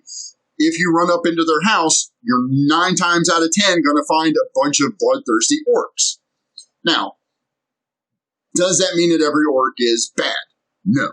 Does that mean that every kobold is bad? No. Does it mean that every drow is bad? No. We have plenty of examples, and they've even hedged that. But to remove alignment from a race is my problem. So now they have no alignment. So now they're totally unaligned. So now you can just go, well, I have an entire city full of good drow. You could do that. And you could do that right now. You could do that anyway. Right. You could do that anyway. Here's the thing. Officially speaking, when it comes to like any one DM and the way in which they run their games, yeah, this doesn't change anything. No, not really. To make evil drow, you can still do that. There's nothing stopping you. Just because there's like a new book coming out saying drow are not necessarily intrinsically evil, does not mean that you can't just still make an evil drow city. You can still do that. Nothing's stopping you. And again, you can like justify it through your reasons in a variety of different ways, and that's fine. My problem is that I've always felt, and you know this, I've talked about it a jillion times, I've always felt that the alignment system itself is just reductive. It is. It's evil. Well, it's people who do stuff that you don't like. It's people who do stuff that you find distasteful.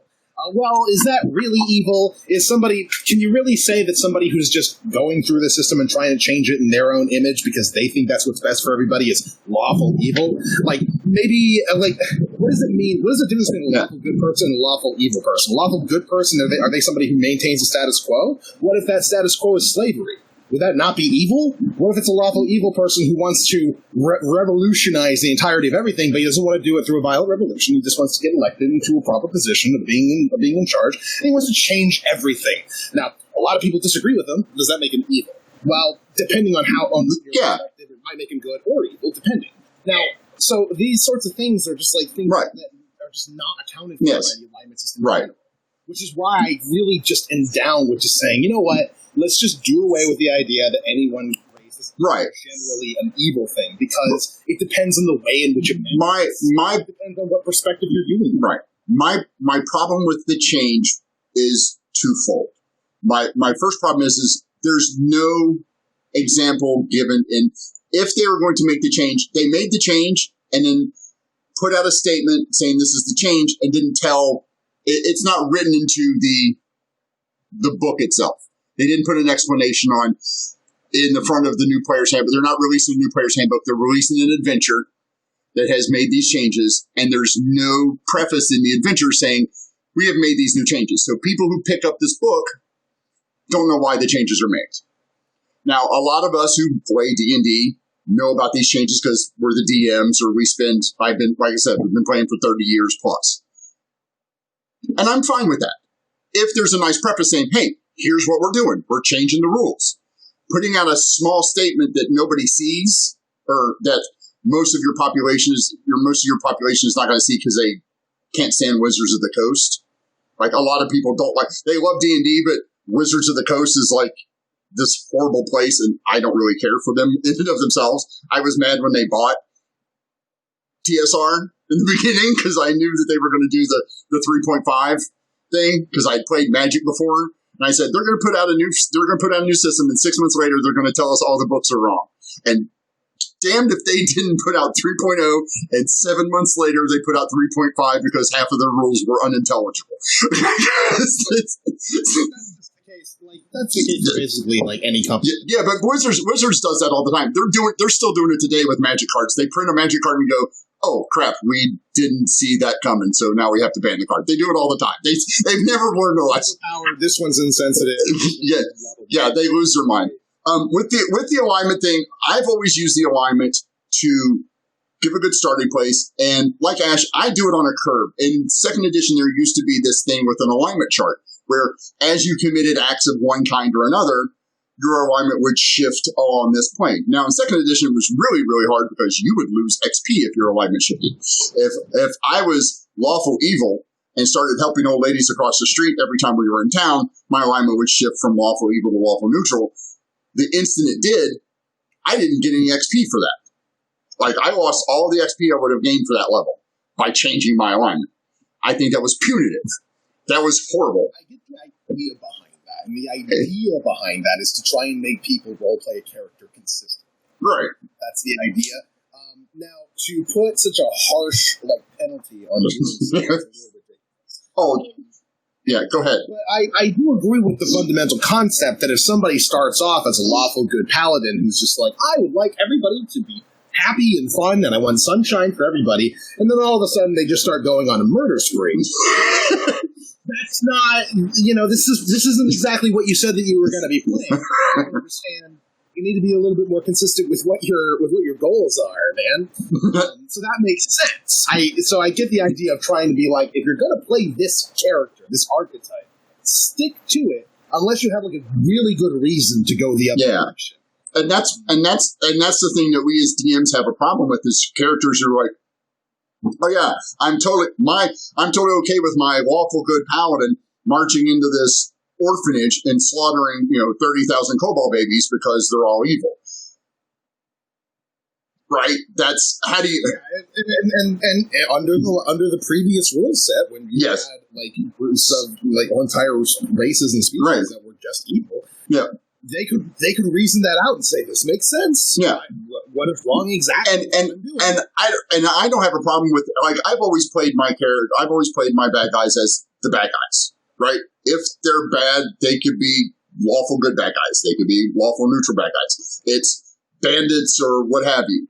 The problem for me arises is once they start doing this, when do we stop and say, well, now Rangers can't have a favorite enemy? How can you have I hate. Go ahead, Ash. I'm sorry. Yeah, go ahead, Ash. We've been dominating this for the last. Go ahead, girls. I'll stop. I've been thinking about how I would talk about this because, it's tough, right? Well, yeah, it is, and this is so for me. I've never looked at it in terms of this race is inherently bad. I've always just kind of, I don't know why, but I've just kind of I could do, this is my world, this is my imagination, I can do whatever the hell I want to with it. I don't need a rule in a book to tell me, and that's the whole thing about D&D, is there are rules, but some of those rules can be ignored, broken, bent, or turned into something completely different.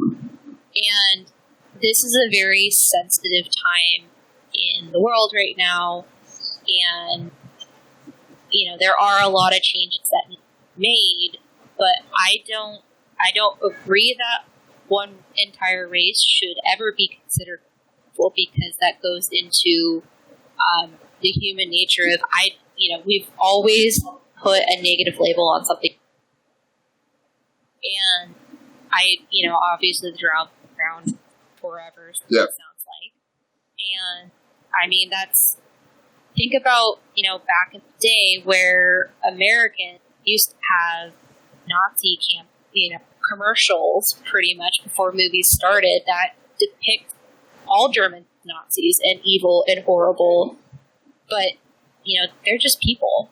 So we've kind of come into this realm of, I don't think it was okay to do that in the book, but I think it's also stupid that we need to be told that we should have just changed. It's weird. It's like, for me, it's like, if you're a good person, you're going to play the game the way you're going to play the game. And again, you're going to ignore rules that don't make sense in your world. Right. And then to have this other entity come in, are they going to recall the books? Are they going to give everyone a brand new book? Is this going to turn into Disney, where that one Little Mermaid VHS tape with the penis in it? Yeah. I have one. I have one. It's like, where do we... And I don't like the movie, but I just bought it because they told me it had one on it, and I went and bought it. That's just to make sure that I had one when it came out. Oh, yeah. And this is very important, but it's like, if you look for racism in anything, you're going to find it. It exists, and it's not a good thing. But no. Don't think I'm saying it's, this is a good thing, but it's like, no. Where do we stop? Where do we just be people playing a game to take a break from reality? And I also am feeling really nervous forward, because I have an NPC that I created, and when I envisioned her, she has darker skin. So how do I, as a white woman, play an NPC who is darker skin without crossing boundaries or borders, or am I allowed to do that? That's a concern I now have. So I don't really know how to approach that anymore, because the world is in such a sensitive state. It's do I have to change the way I envision this NPC completely? No. Thank you. No. And so if we're going to start talking about this, I'm sorry, the door was already open. No. I didn't mean to take it this far, but this is how conversations start. So let's have it. So me growing up,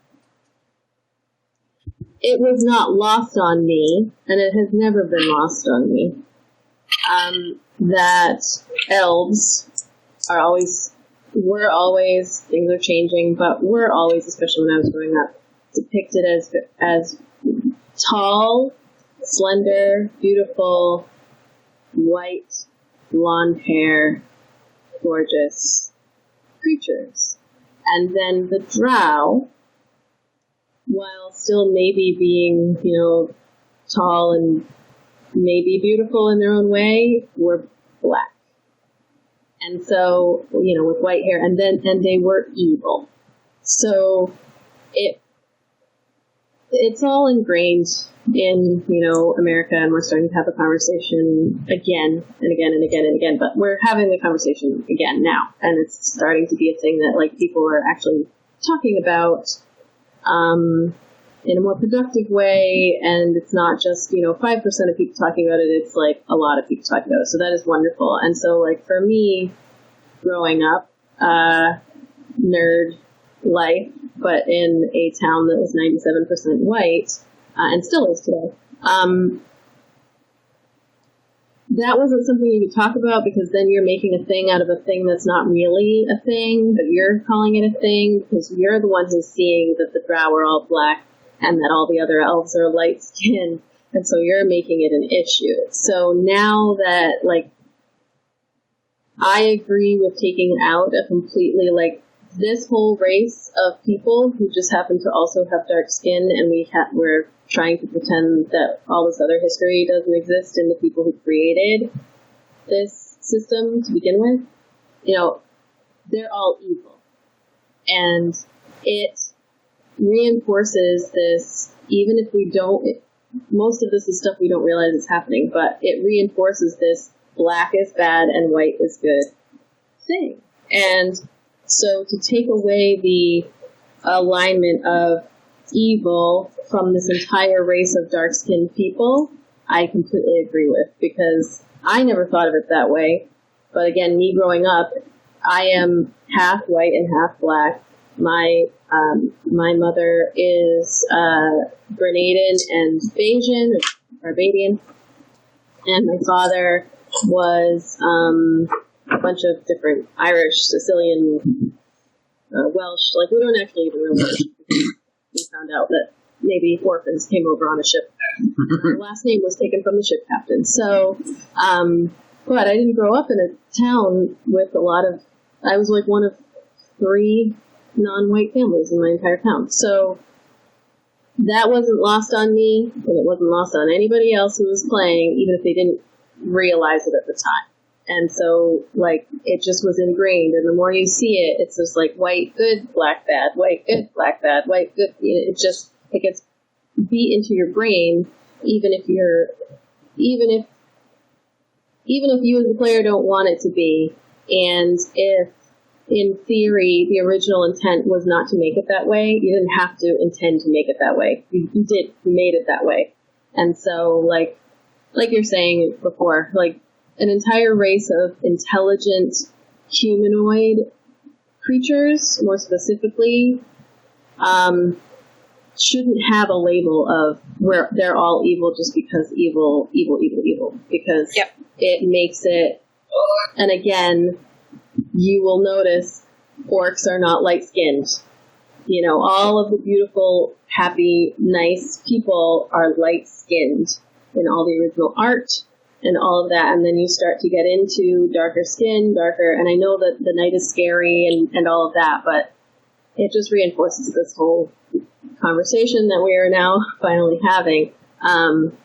So, like, I always looked at the dark-skinned elves and was like, why can't I play, like, a dark-skinned elf? Like, why is the black skin bad? And I get it from a fantasy perspective, but like you said, you just can't have an entire race that is evil. It doesn't make sense. Oh no, when R.A. Salvatore wrote the first book with Dritz in it, you could not find a role player that didn't want to play a drow with 2 scimitars. You couldn't find one. Oh, yeah. You couldn't walk through a freaking floodgates. Yeah, because it wasn't. I can play something like this. It wasn't a matter of. We weren't allowed, because in the books we weren't allowed to play drow. It was, you played an elf and you just played, all elves were generic elves and all dwarves were generic dwarves. Well, I remember playing when dwarf was a class. Elf was a class. It wasn't even a race. They didn't even have the races. It was, you played a fighter, a cleric, a rogue, an elf, or a dwarf. That was it. That's what you could play. And that was a matter of, like, okay, so my class is elf. Yes. What's my race? Elf. Like it was, and for me, I tend to love the 2 groups, the 2 nerd groups that I'm most consigned with. Oh, thank you, Mark, rating with 10 people. Appreciate that. That's awesome. I have always enjoyed the 2 groups that I've been associated with, which is Magic the Gathering and D&D from the very beginning, because D&D has taught more people social interaction and math and how to have complex problem solving than anything else. And while I have had people who I've run into who were extremely racist at the gaming table, my general overall lifetime experience is nobody cared. It's the same with the female, and I am one of those people. I am so glad that we have more females that are running games and playing in games and being seen on Twitch to be playing games, because I think it destroys this. You're actually destroying a stereotype for the rest of us male gamers, where we don't let you guys play. Well, that's crap. I have never been in a game. I have never sat down at a table where we said the girl can't play. I've never experienced that. been a part of groups that do that. I have been a part of groups that not necessarily said that the girls can't play, but I have been a part of groups that are very wary of letting a girl play. I remember I was a part of one group because I was like really desperate for a game and I didn't have anything going on at the time. And essentially the guy asked me one thing, which I thought was a very strange question to ask me, which was, are you going to play a male character or a female character? This is like an interview. Yeah. Like, I don't know, I've got plenty of both. Do you have like a preference? You need one or the other? And he goes, well, no, I don't have a preference. It's just that the last time we had somebody, it was this is disgusting, but I'm just giving an idea of what it is that I was experiencing. He went, last time we had a trans woman, this is how he put it, who was a part of our group, and he wanted to play a woman, and it was just really weird for everybody. And I'm like, I'm sorry, I don't understand what's weird about it. And we had a big old conversation about it where I'm very confused as to what the issue was. And he's just trying to tell me like, oh, it's just weird, right? It makes everybody kind of uncomfortable. It's like, why does it make you uncomfortable though?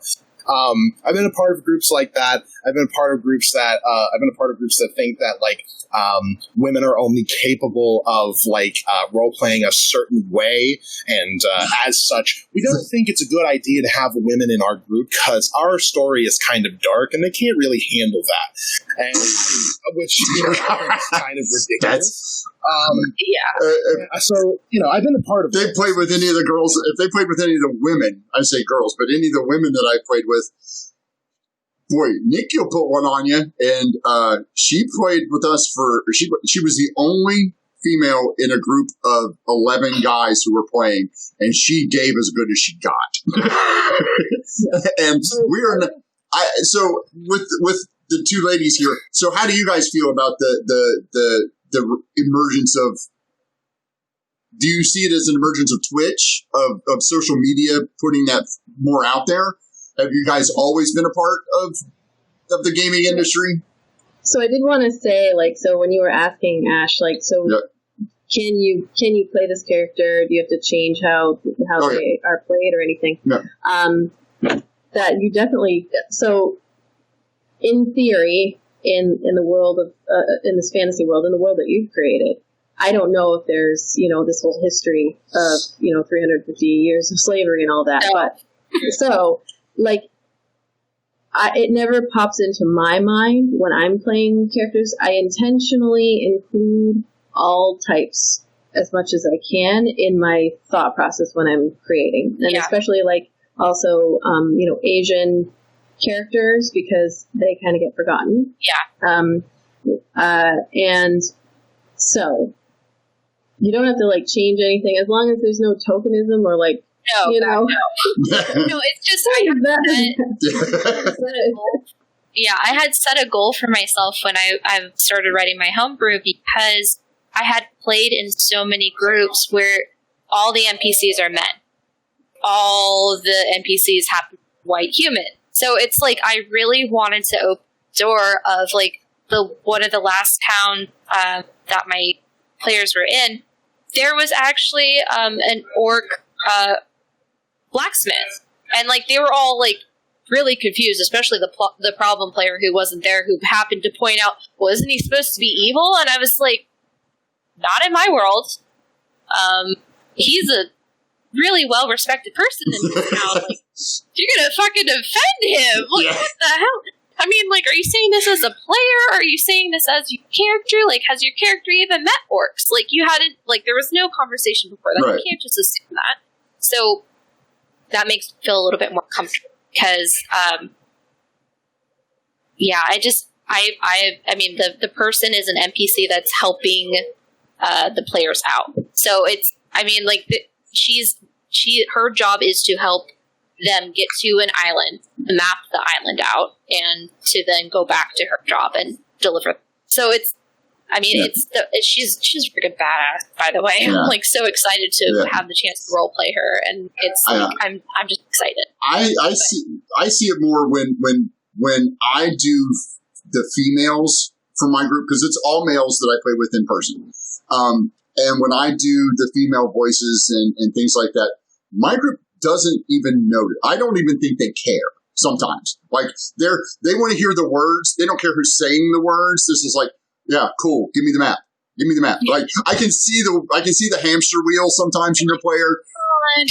Come on. We don't care. Yeah, I don't care what the room looks like. Give me the map. Give me the map. Get to the point. But I do have it.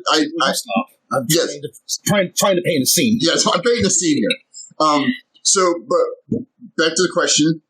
So do you women see this as an emergence of new players, or is it something that's opening up, or is it something that's always been there but kind of been under the radar because now we're seeing it more on social media?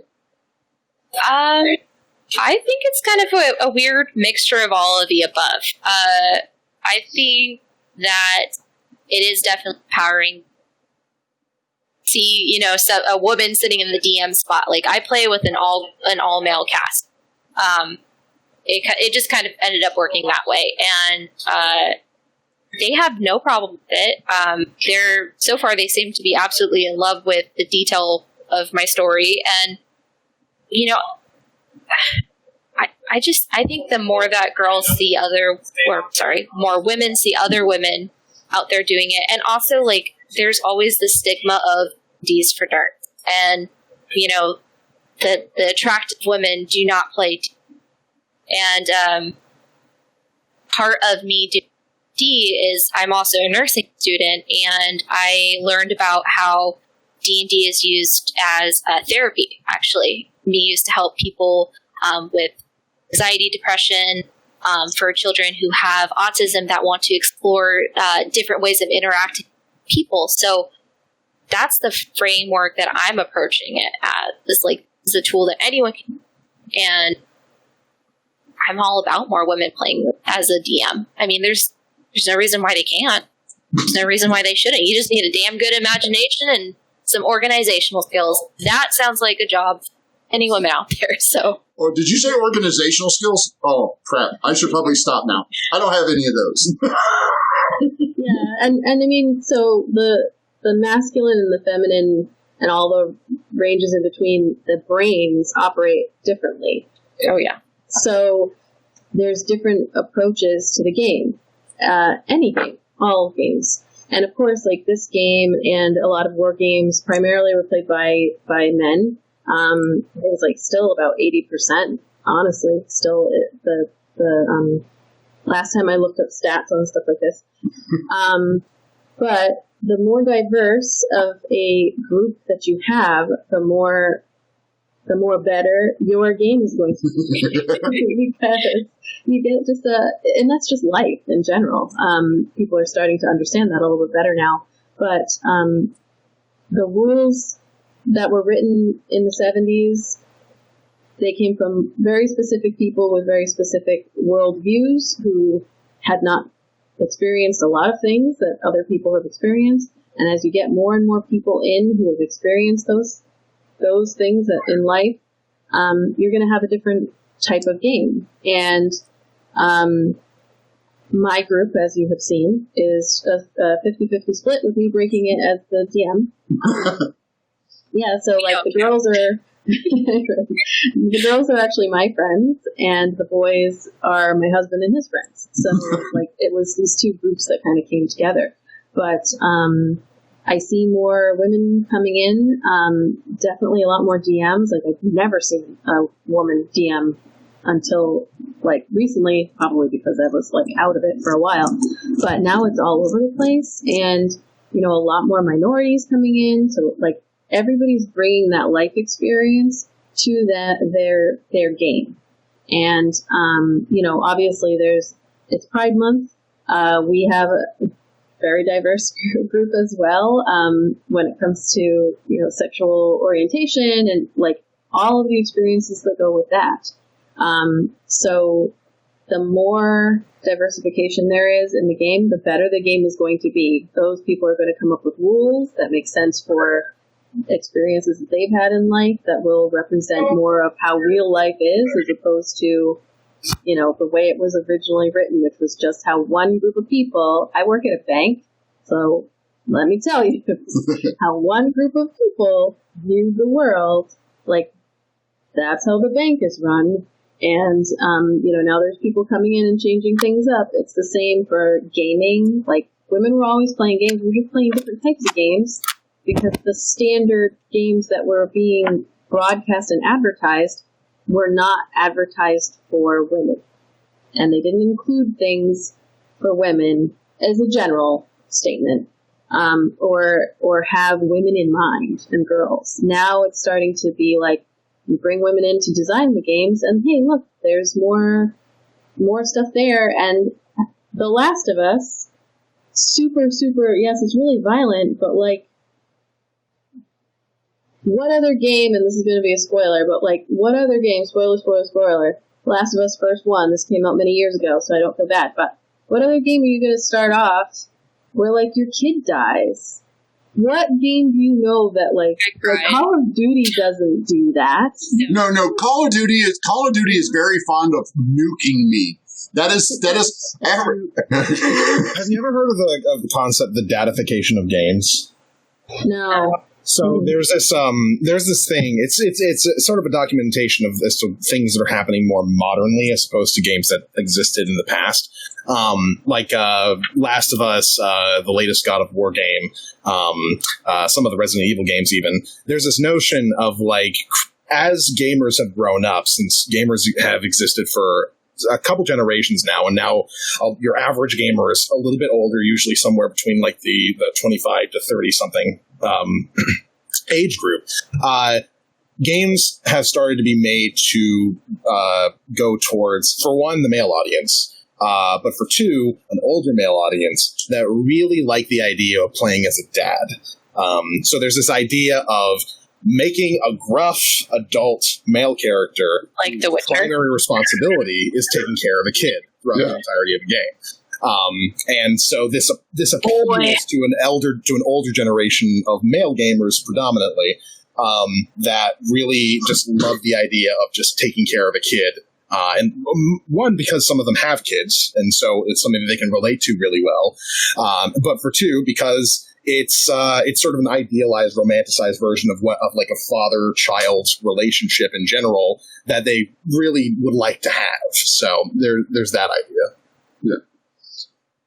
All right, so we're going to go with one last question, and this one's going to be specific to each one of you. So I'm going to start with Lundy and get it out of the way. If there was a single rule as written that you could change in the players or the DMG, which one would it be?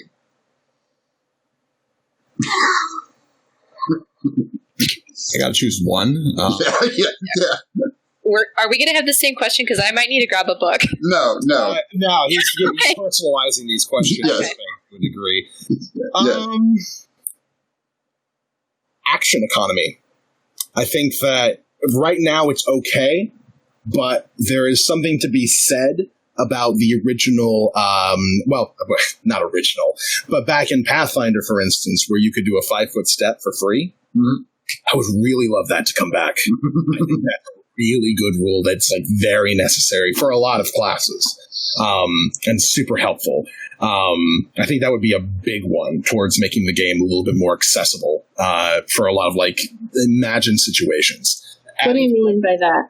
The 5-foot step? Yeah, I'm like, in Pathfinder, there were actions that you could do similar to 5e. And you could do a movement action, you could do an attack action, you could do swift actions, yes. You could do free actions. Now, a free action was essentially something you could do infinitely. It was something that you could just do whenever. Like talk. That was a free action. You could say whatever you wanted as a free action. Now, obviously, every DM had their own like limitations. Like, okay, this is taking place in the course of 6 seconds. You can't like spew an entire diatribe. Swift actions were essentially a type of free action, but you could only do it once a turn. So it didn't interfere with any of the other actions, but you can't do it multiple times. Now, a 5-foot step was a swift action. And essentially, it allowed you to move without using your move. It basically Positioning. Yeah, it's a repositioning. Essentially, is what you could do. It's a pivot, right? Yeah. It's a bit of a pivot. And that was like a really good rule that I don't know why they got rid of. Because the reason they did that is, and I can tell you why they did that, because as part of the playtest group from Alpha, it was gotten rid of because they got rid of the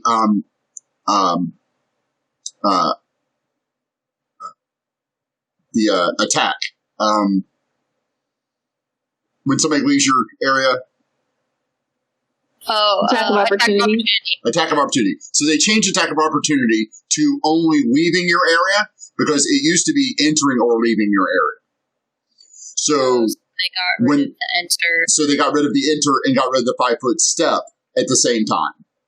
Because yeah, I get that, because the idea behind the 5-foot step is that it got around the whole idea of entering into, but also not incurring an attack of opportunity. yeah, But at the same time, it's still extremely helpful in the 5e, because for one, you can't disengage after you take an attack action, right? So you're not exactly like making it so I can just move away for free. For everything, there are classes and subclasses who can already do that. right. So you're not even breaking the game in that sense. But for another, it still gives me the ability to reposition, attack, and then move back.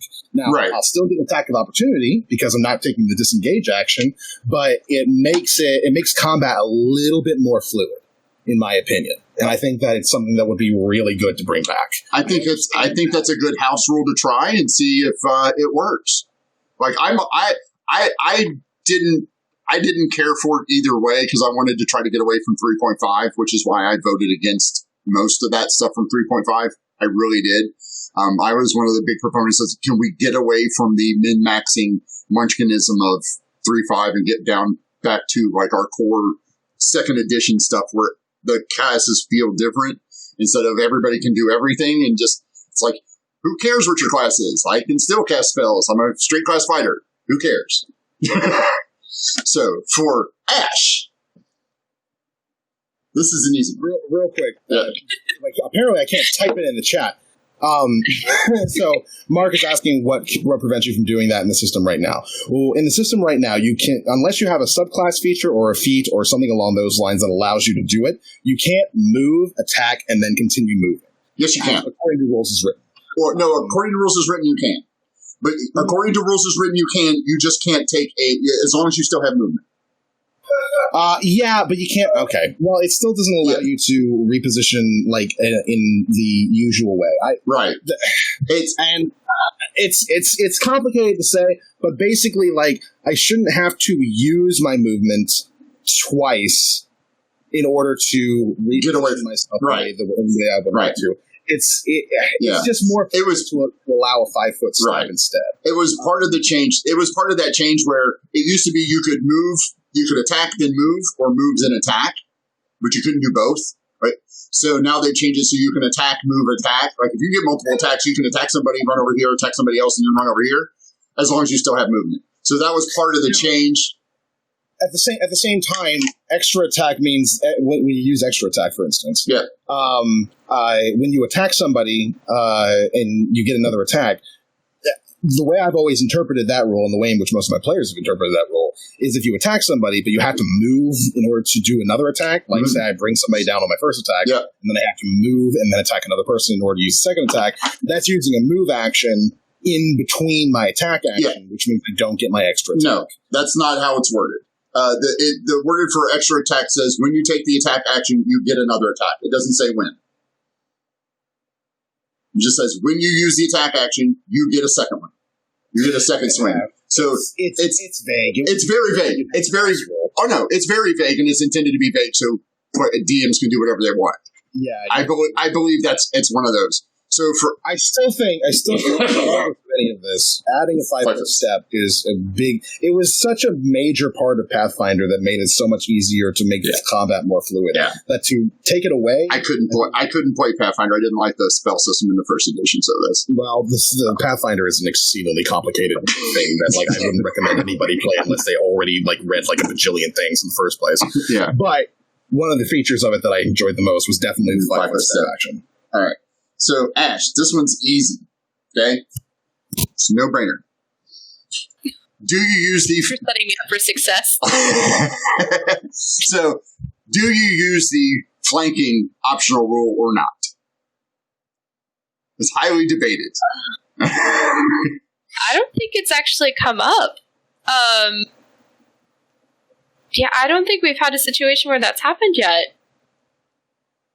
But I mean, in terms of flanking, I mean, that's just giving advantage to anyone else attacking. Like if two people are next to each other on the same side, correct? No, opposite each other. Opposite sides. Yeah, you have to be able to draw a line from one character to the other character through the monster. Okay. And it gives you advantage on your attack. I mean, oh god. So, in my party, I have a wizard who constantly likes Fireball, and I have a Hexblade Warlock who likes to use Eldritch Blast. In my mind, I just see them both trying to cast that at the same time at the monster. There's going to be blowback across, and so for me, actions always have a consequence. So if you're trying to hit the monster and your comrade is on the other side, any damage is going to carry over to them. So I will allow it, but it depends on my players for what ends up happening, I guess is the best way for me to answer that. Yes, that would be a house rule. Yeah, that's a house rule. I do a house rule on the original where I only allow advantage because the way it's written, the rules is written is when you make an attack, you get advantage for the whole turn. And as somebody who's studied martial arts and has been in the service, I can tell you that if you're fighting on either side of somebody, yes, your attention is distracted for a minute. The second they take their first swing at you, you notice them. So I only give my players advantage on the first attack that they make with advantage. They get advantage on the first one. The second attack or the third attack, they're like, oh, crap, this guy's trying to hit me. I'm going to move.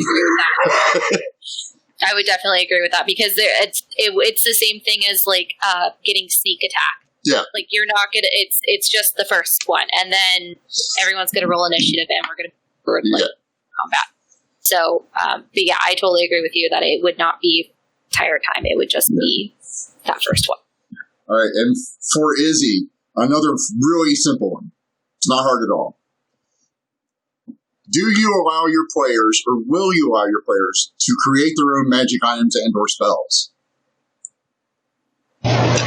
Yeah, so during the session 0, I said, anything that you want to make, that's totally cool. I have to approve it first, that's all.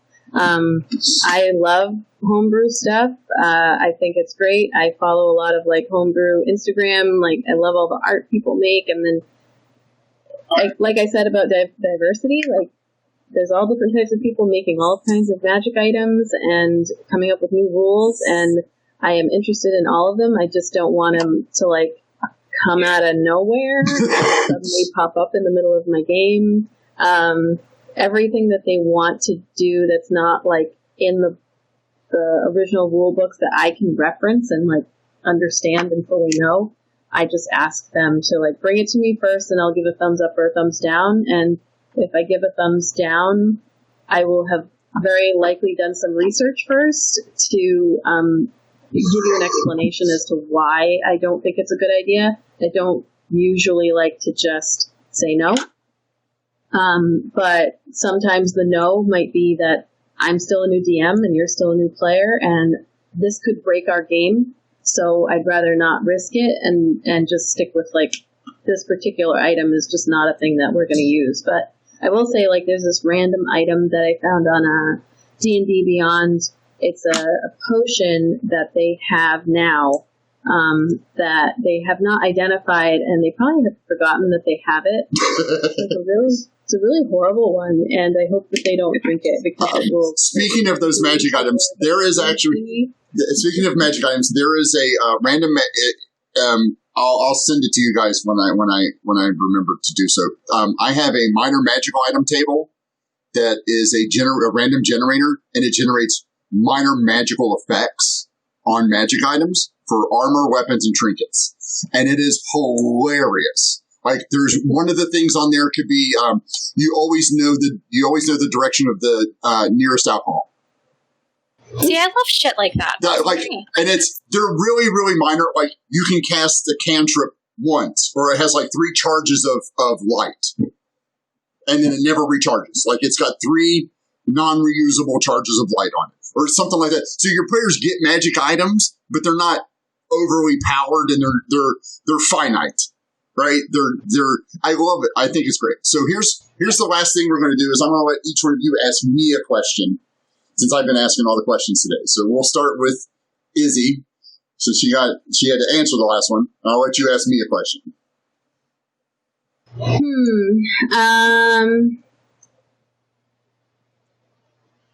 If you could play any character, what would it be? Like you've probably created a few. Like if you had just like take it and run, what would you create? That's really hard because I'm really bad at making decisions. My ADD really just sends me off the rails. My mania does the same thing. I've actually been trying. I still don't have a character for my game tomorrow that starts at 7 because I can't figure out what I'm going to do. I think I've settled on it because I talked to one of the other players, a new player is coming in. Honestly, I think I'll boil it down to my favorite characters that I played. My favorite character I played was a 2nd edition. If I got to pick any book in D&D history to play with, it would still be an Unearthed Arcana Barbarian from the original Unearthed Arcana. I think that's the most powerful class that's ever been printed.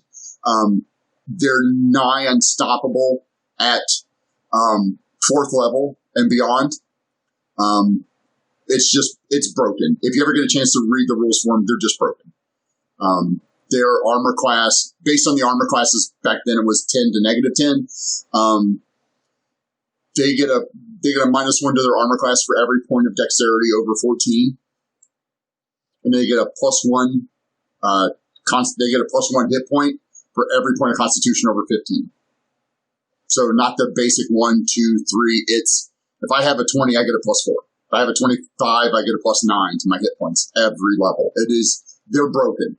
They're really broken. It was bad play design, bad design that I love, and it's probably my favorite character that I've ever played. Is the low intelligence, the 6-7 intelligence barbarian that just like sits on a rock, thinks he's a cat and a bear, and just swings this giant club to crush things, and then goes back to eating bugs. Like that's my favorite. That's pretty easy to play. Yeah. It actually takes a lot. It actually takes a lot to not when you're somebody who likes to think about all the options when you can't give those. That's why I like playing characters that are against all norms and stereotypes, where you're just like, I can't help them plan this attack because I have a 6 intelligence. I can barely speak. So I just have to sit there and watch them make all these mistakes and go, oh, you guys are killing me. But meanwhile, my barbarian's up there rooting through the pack looking for gum, right? Okay, we'll go to you, Ash. So, this has to do with magical items. What is the item that you accidentally gave your party, and how did you deal with that not breaking the game? Oh, that's an easy one. That one goes to the probably the worst magic item that's ever been created, which is a talisman of ultimate evil / good. I debate deck of many things on that, but no, I'll tell you my deck of many things story later. 26 pulls without getting killed consecutively. The talisman of ultimate evil and ultimate good, basically in its many iterations, basically just says kill the monster. That's all it says. It's got a lot of words and several paragraphs to it, but it basically boils down to is if you're a good character, slaughter the demon. If you're an evil character, slaughter the giant holy priest. Kill the gold dragon. That's basically what it boils down to. And I pride myself on trying not to give this away, but most recently in the campaign that I'm running, it was a magic item in a book adventure that I was running. So I had... Yeah, I had no way of stopping it. However, luckily, it was a Ravenloft adventure, so I could punish them dearly for using it, which I did terribly. It actually shifted the mage's alignment. Wow. For using it. Because you can only put it on if you're neutral or evil, and he was neutral, and he put it on, and he used it, and I said, you just use a talisman of pure evil. Guess what? You're evil. That's how that works. And he's like, okay, and being the great role player that is, we've role played that through to where he's trying to get back to where he was, but it's really tough not to, like, kick a puppy. That kind of so those are the kind of things. Yes, I dislike those two magic items indefinitely. Like, those are, I hate items that just say, oh, it's dead. Because it requires nothing on the characters, and it requires nothing of the DM. There's no interactions at all. It's just, okay, I used it, it's dead. And you're like, well, there goes 19 hours of game prep right out the window. Every DM's major fear. Yes, it just...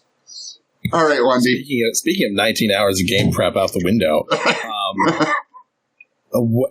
you've probably every DM has had this. An absolute nightmare session where absolutely everything goes wrong in the worst possible way, not just for the party, but for you as a DM as well. Like, they're not doing anything correctly. All the stuff that you've prepped, they're not even encountering right now. Like, everything is off the fly, off the cuff. You've had to make stuff up, and you really screwed that up too.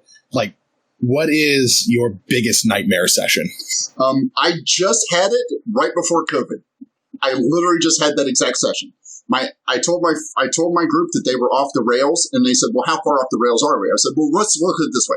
The rail runs from Indianapolis to Chicago, and you guys are in the Philippines. It was real simple. They had just come out of the Ravenloft adventure, and I could put them on any world that I wanted.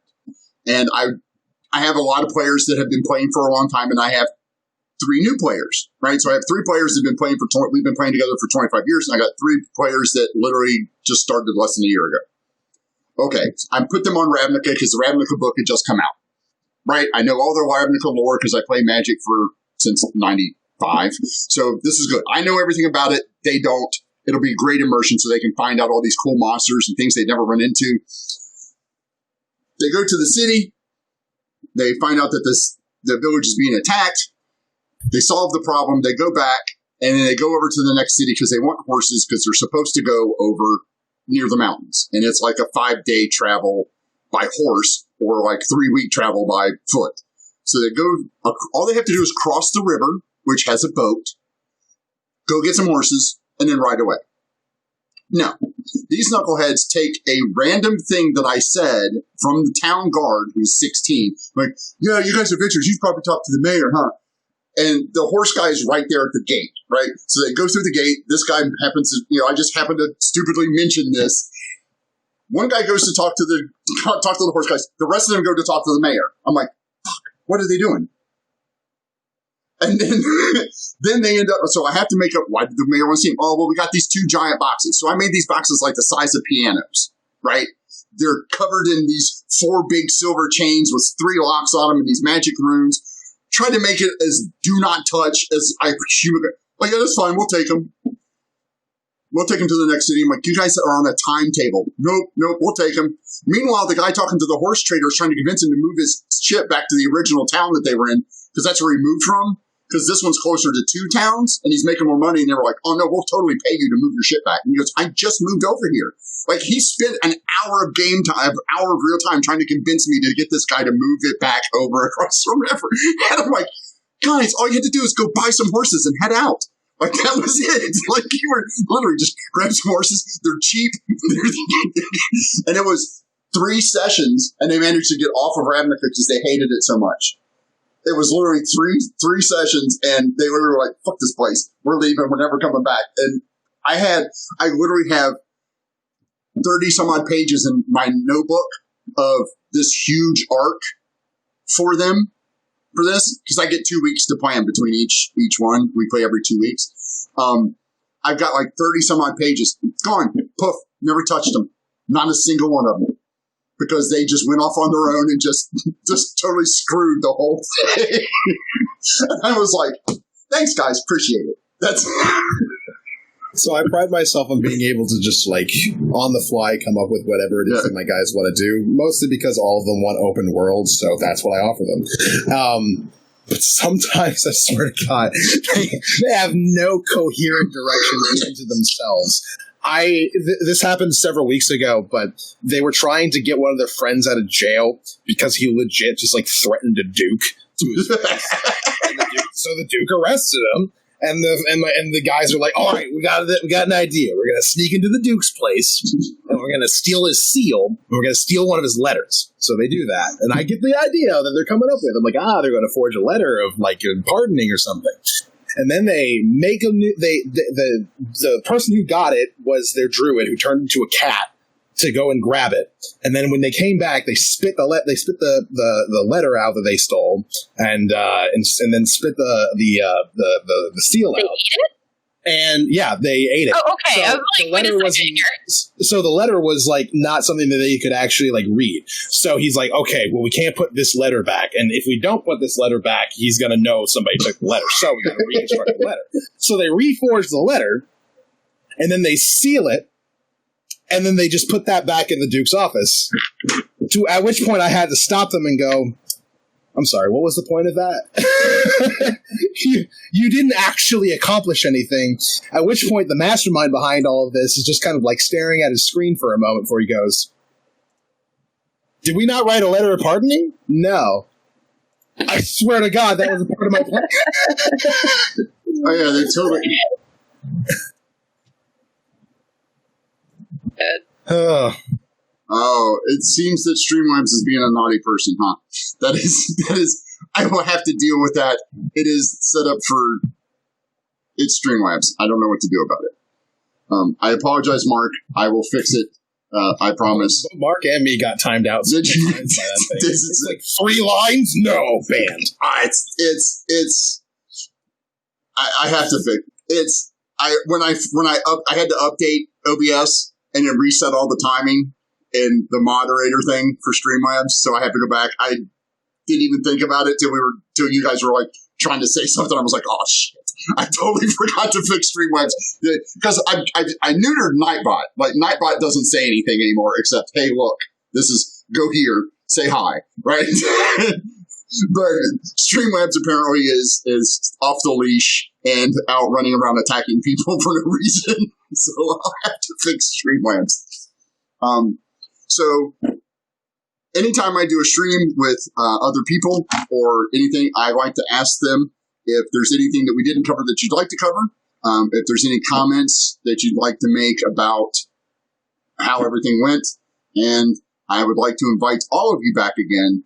Whenever you can. I will be doing this every Wednesday night from 10 to whenever. It seems we've gone over a little bit, but I thought we had some really good discussions. I thought we covered a lot of really good topics for DMs. And I think it was very informative. And I look forward to doing this more with you guys and girls. Sorry, just a generic term, guys. This is with You're fine. with everyone. So what do you guys think? Did you guys enjoy this? Is this something that you think is helpful to other DMs or? I think so. I mean, like not all DMs, but a lot of us, like there's times where I'm just sitting there and, I'm smiling and acting something out, but in the background of my head, I'm like, oh shit. And it's like, oh my God, they didn't do what they were supposed to. That was my session 1 with my group. So it's nice to hear that other people have those types of experiences. And it's fun to kind of laugh about it because you look back and you're like, I completely thought that they were going to do all these things, and I spent 6 hours writing a backstory for this person, and it didn't happen. So it's just really fun to to know that we all have similar experience and laugh about it now. Yep, agreed. Oh, yeah. I think another thing, just as a suggestion, one topic that can be brought up in the future is just like strategies as to how to better improv stories and such. Because I think that's like a major skill that like every DM needs to like figure out how to like master over time. Being able to describe things that you just made up off the top of your head. Being able to come up with NPCs to match a thing that you didn't plan on happening, but your PC's just going off in their own direction. Oh, you mean like trying to decide why or how to make a tree a mimic? Yeah, so in this Ravenloft adventure, there are random curses. And one of the curses is whenever you say something might be a mimic, it actually is. The wizard didn't know he had this curse. The ranger and the barbarian are staring at this giant 300-year-old tree with a bunch of bushes in front of it that has fallen into the church. They're inside the church. As soon as they get up there, they're like, "Careful, it might be a mimic." I'm like, "Fuck." So I'm like, "Guys, I have a mimic." It is now. Well, yes, but it's like this 300-year-old tree, like a 1,000-year-old tree. Like this thing is huge. I'm like, "Guys, I'm gonna have to go smoke a cigarette." So I went out. Give me some time to stat out this mimic. It's like how do you turn a mimic into a tree? Because the mimics are like they have a certain number of hit points. And this tree is huge, and I'm like, yeah. So there's you just make a treant, but you increase its stat. No, I came up with the whole story. The tree had gotten struck by lightning, had a big chunk out of it. The mimic had climbed up into that spot and made itself look like part of the tree. Well, because it was so big and it was far enough out near the edge of the city that there weren't a lot of people, but there were a lot of squirrels and plants and things that it could eat. It just never left. So you know how when trees grow into things like walls and fences and stuff, it just absorbs it. Well, the mimic got absorbed, so now it's just a tree mimic. And I was like, there's my idea. So now I have that monster in my monster stats that I can use for the rest of my life because I designed a tree mimic in 7 minutes, which is as long it takes me to smoke a cigarette.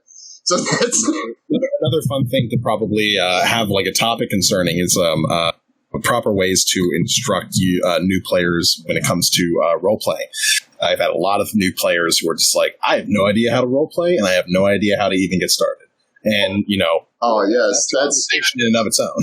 Oh yeah, I plan on having, and if you guys, if any of you know of any other DMs who are free at this time or would like to stop by, this is an open forum. I'll put as many people on. I'd like to keep it to about a max of like 5, so we're not all talking over each other and things like that.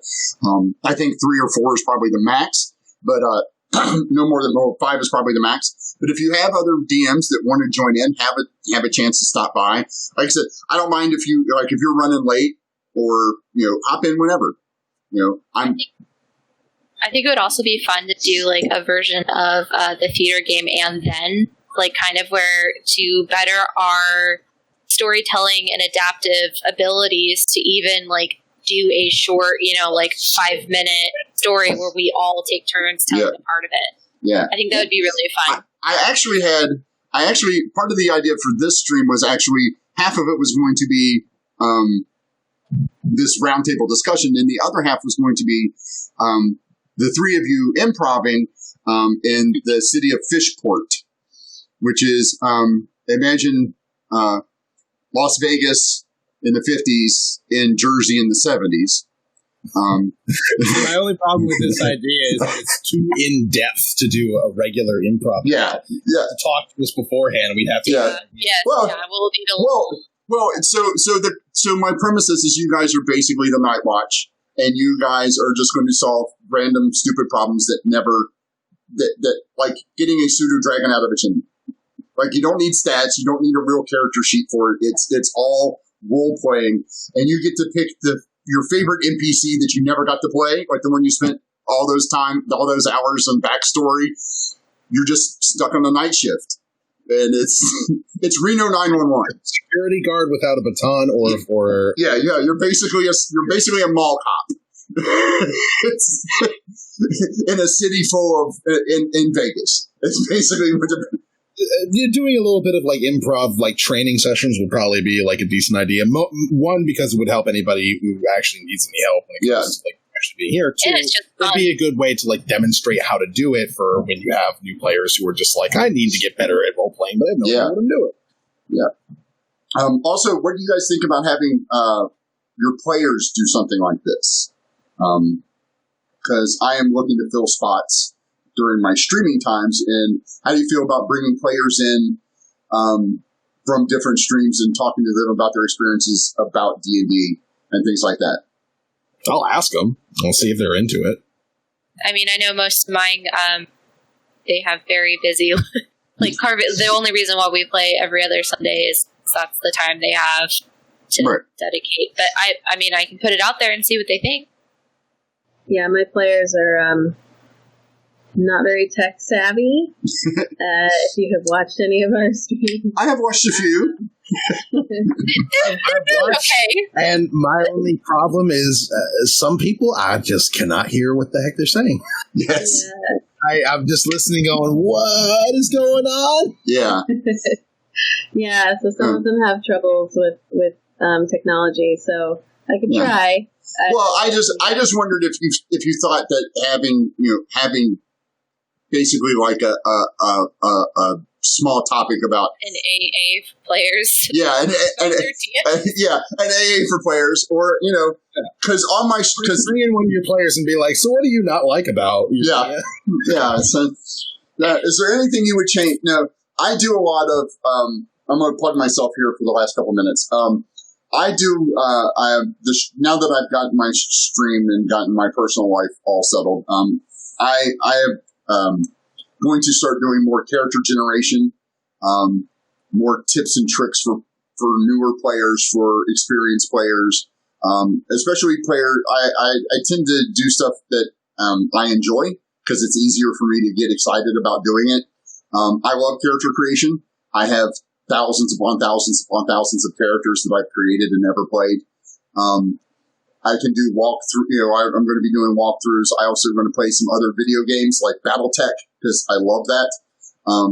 Magic the Gathering, things like that. So that being said, we are going to call it because it is now literally like 12:40. We have gone about an hour over what you thought you were going to do. Yes, and I am happy about that. I'm actually real thrilled. I think we got a lot. I think we got a good start on this. And as I said, I welcome you all back. Please make sure that you visit Lundy when he is DMing on one of his streams. Well, actually, one of your players' streams. Yeah, two of my players DM our different streams on Mondays and Thursdays. That is Tabor Snapping and TVRNA on Twitch. And Ashley, your plug. Ash, your plug. So join us this Sunday for the Rise of the Vampire King Session 4 as the ragtag group of men get in more trouble on their next job. Is he? We've got the self-named Bums of Greenest running, I tried, the Tyranny of Dragons campaign, Tuesdays and Saturdays on the Nat 30s, and on Saturday they should be finally making their way to Daggerford. All right, and I am going to be starting a new stream, starting on Sundays at 5:30 to 10:30. Which is What Lies Ahead, which is set in the far distant past of Oregon, the home world and campaign of Mark DM the Mark Knight. You can see all of his. He streams 6 days a week. He doesn't stream on Thursdays and Sundays. He has 6 games, but he only streams 5 days a week. Go see him out. And please make sure you check out all these other great DMs. Please, if you like one of us, see who Twitch recommends. Go check out people. I always would rather have you go find somebody that has 12 followers, 12 people viewing, than 400 people viewing. Please, please, please. Bring up the community. Bring up the community. Yeah. Secondly, please buy from your local gaming. Yeah, please buy from your local gaming store. I cannot stress it enough. Buy from your local LGS. They deserve the money more than Amazon or any other giant corporation needs your money. Help save the local gaming store. That's where we all started playing. That's where we will all finish playing. That's where we get our stuff. I'd like to thank my sponsor. Speaking of local gaming stores, I'd like to thank my sponsor, Comic Book World. I'd like to thank Mark's sponsor, Farbico. I'd like to thank the three of you for coming and joining me on this great journey. I hope it is. I hope the rest of these are just as good as this pretty high bar you guys set for me this week. So it's going to be tough to keep it up. Please remember to check us out on YouTube and Twitch and Twitter. Please make sure that you donate. Please follow. If I get to my 50 followers by the end of the month, Comic Book World's going to be giving away a small block of miniatures. So thank them. Again, for every 10 followers, we are going to be gifting a sub to DM Mark Knight. There's he has another contest going on over at his stream, so check those out. Izzy has one going on for her again. I don't know if Ash, you got any giveaways yet? Sorry, I turned my mic off. We're now that we've reached affiliate, we're working on kind of brainstorming as a group what we want to give away. So definitely probably going to be some dice sets, I'm sure. So keep your eyes out for them. All right, and I'm going to ask Lundy if he can do what I normally do on Tuesdays for me. If you're watching this on YouTube, do feel free to hit that like button, and if you like this content, would like to see more of it, hit that subscribe button, and don't forget to hit the bell notification icon to make sure that when new uploads come onto YouTube, you're able to view them as you would like. Thank you, because it's not a real stream unless that's said. All right. Thank you all. Appreciate it. Thank you, Twitch. And we will see you all later. Thank you very much.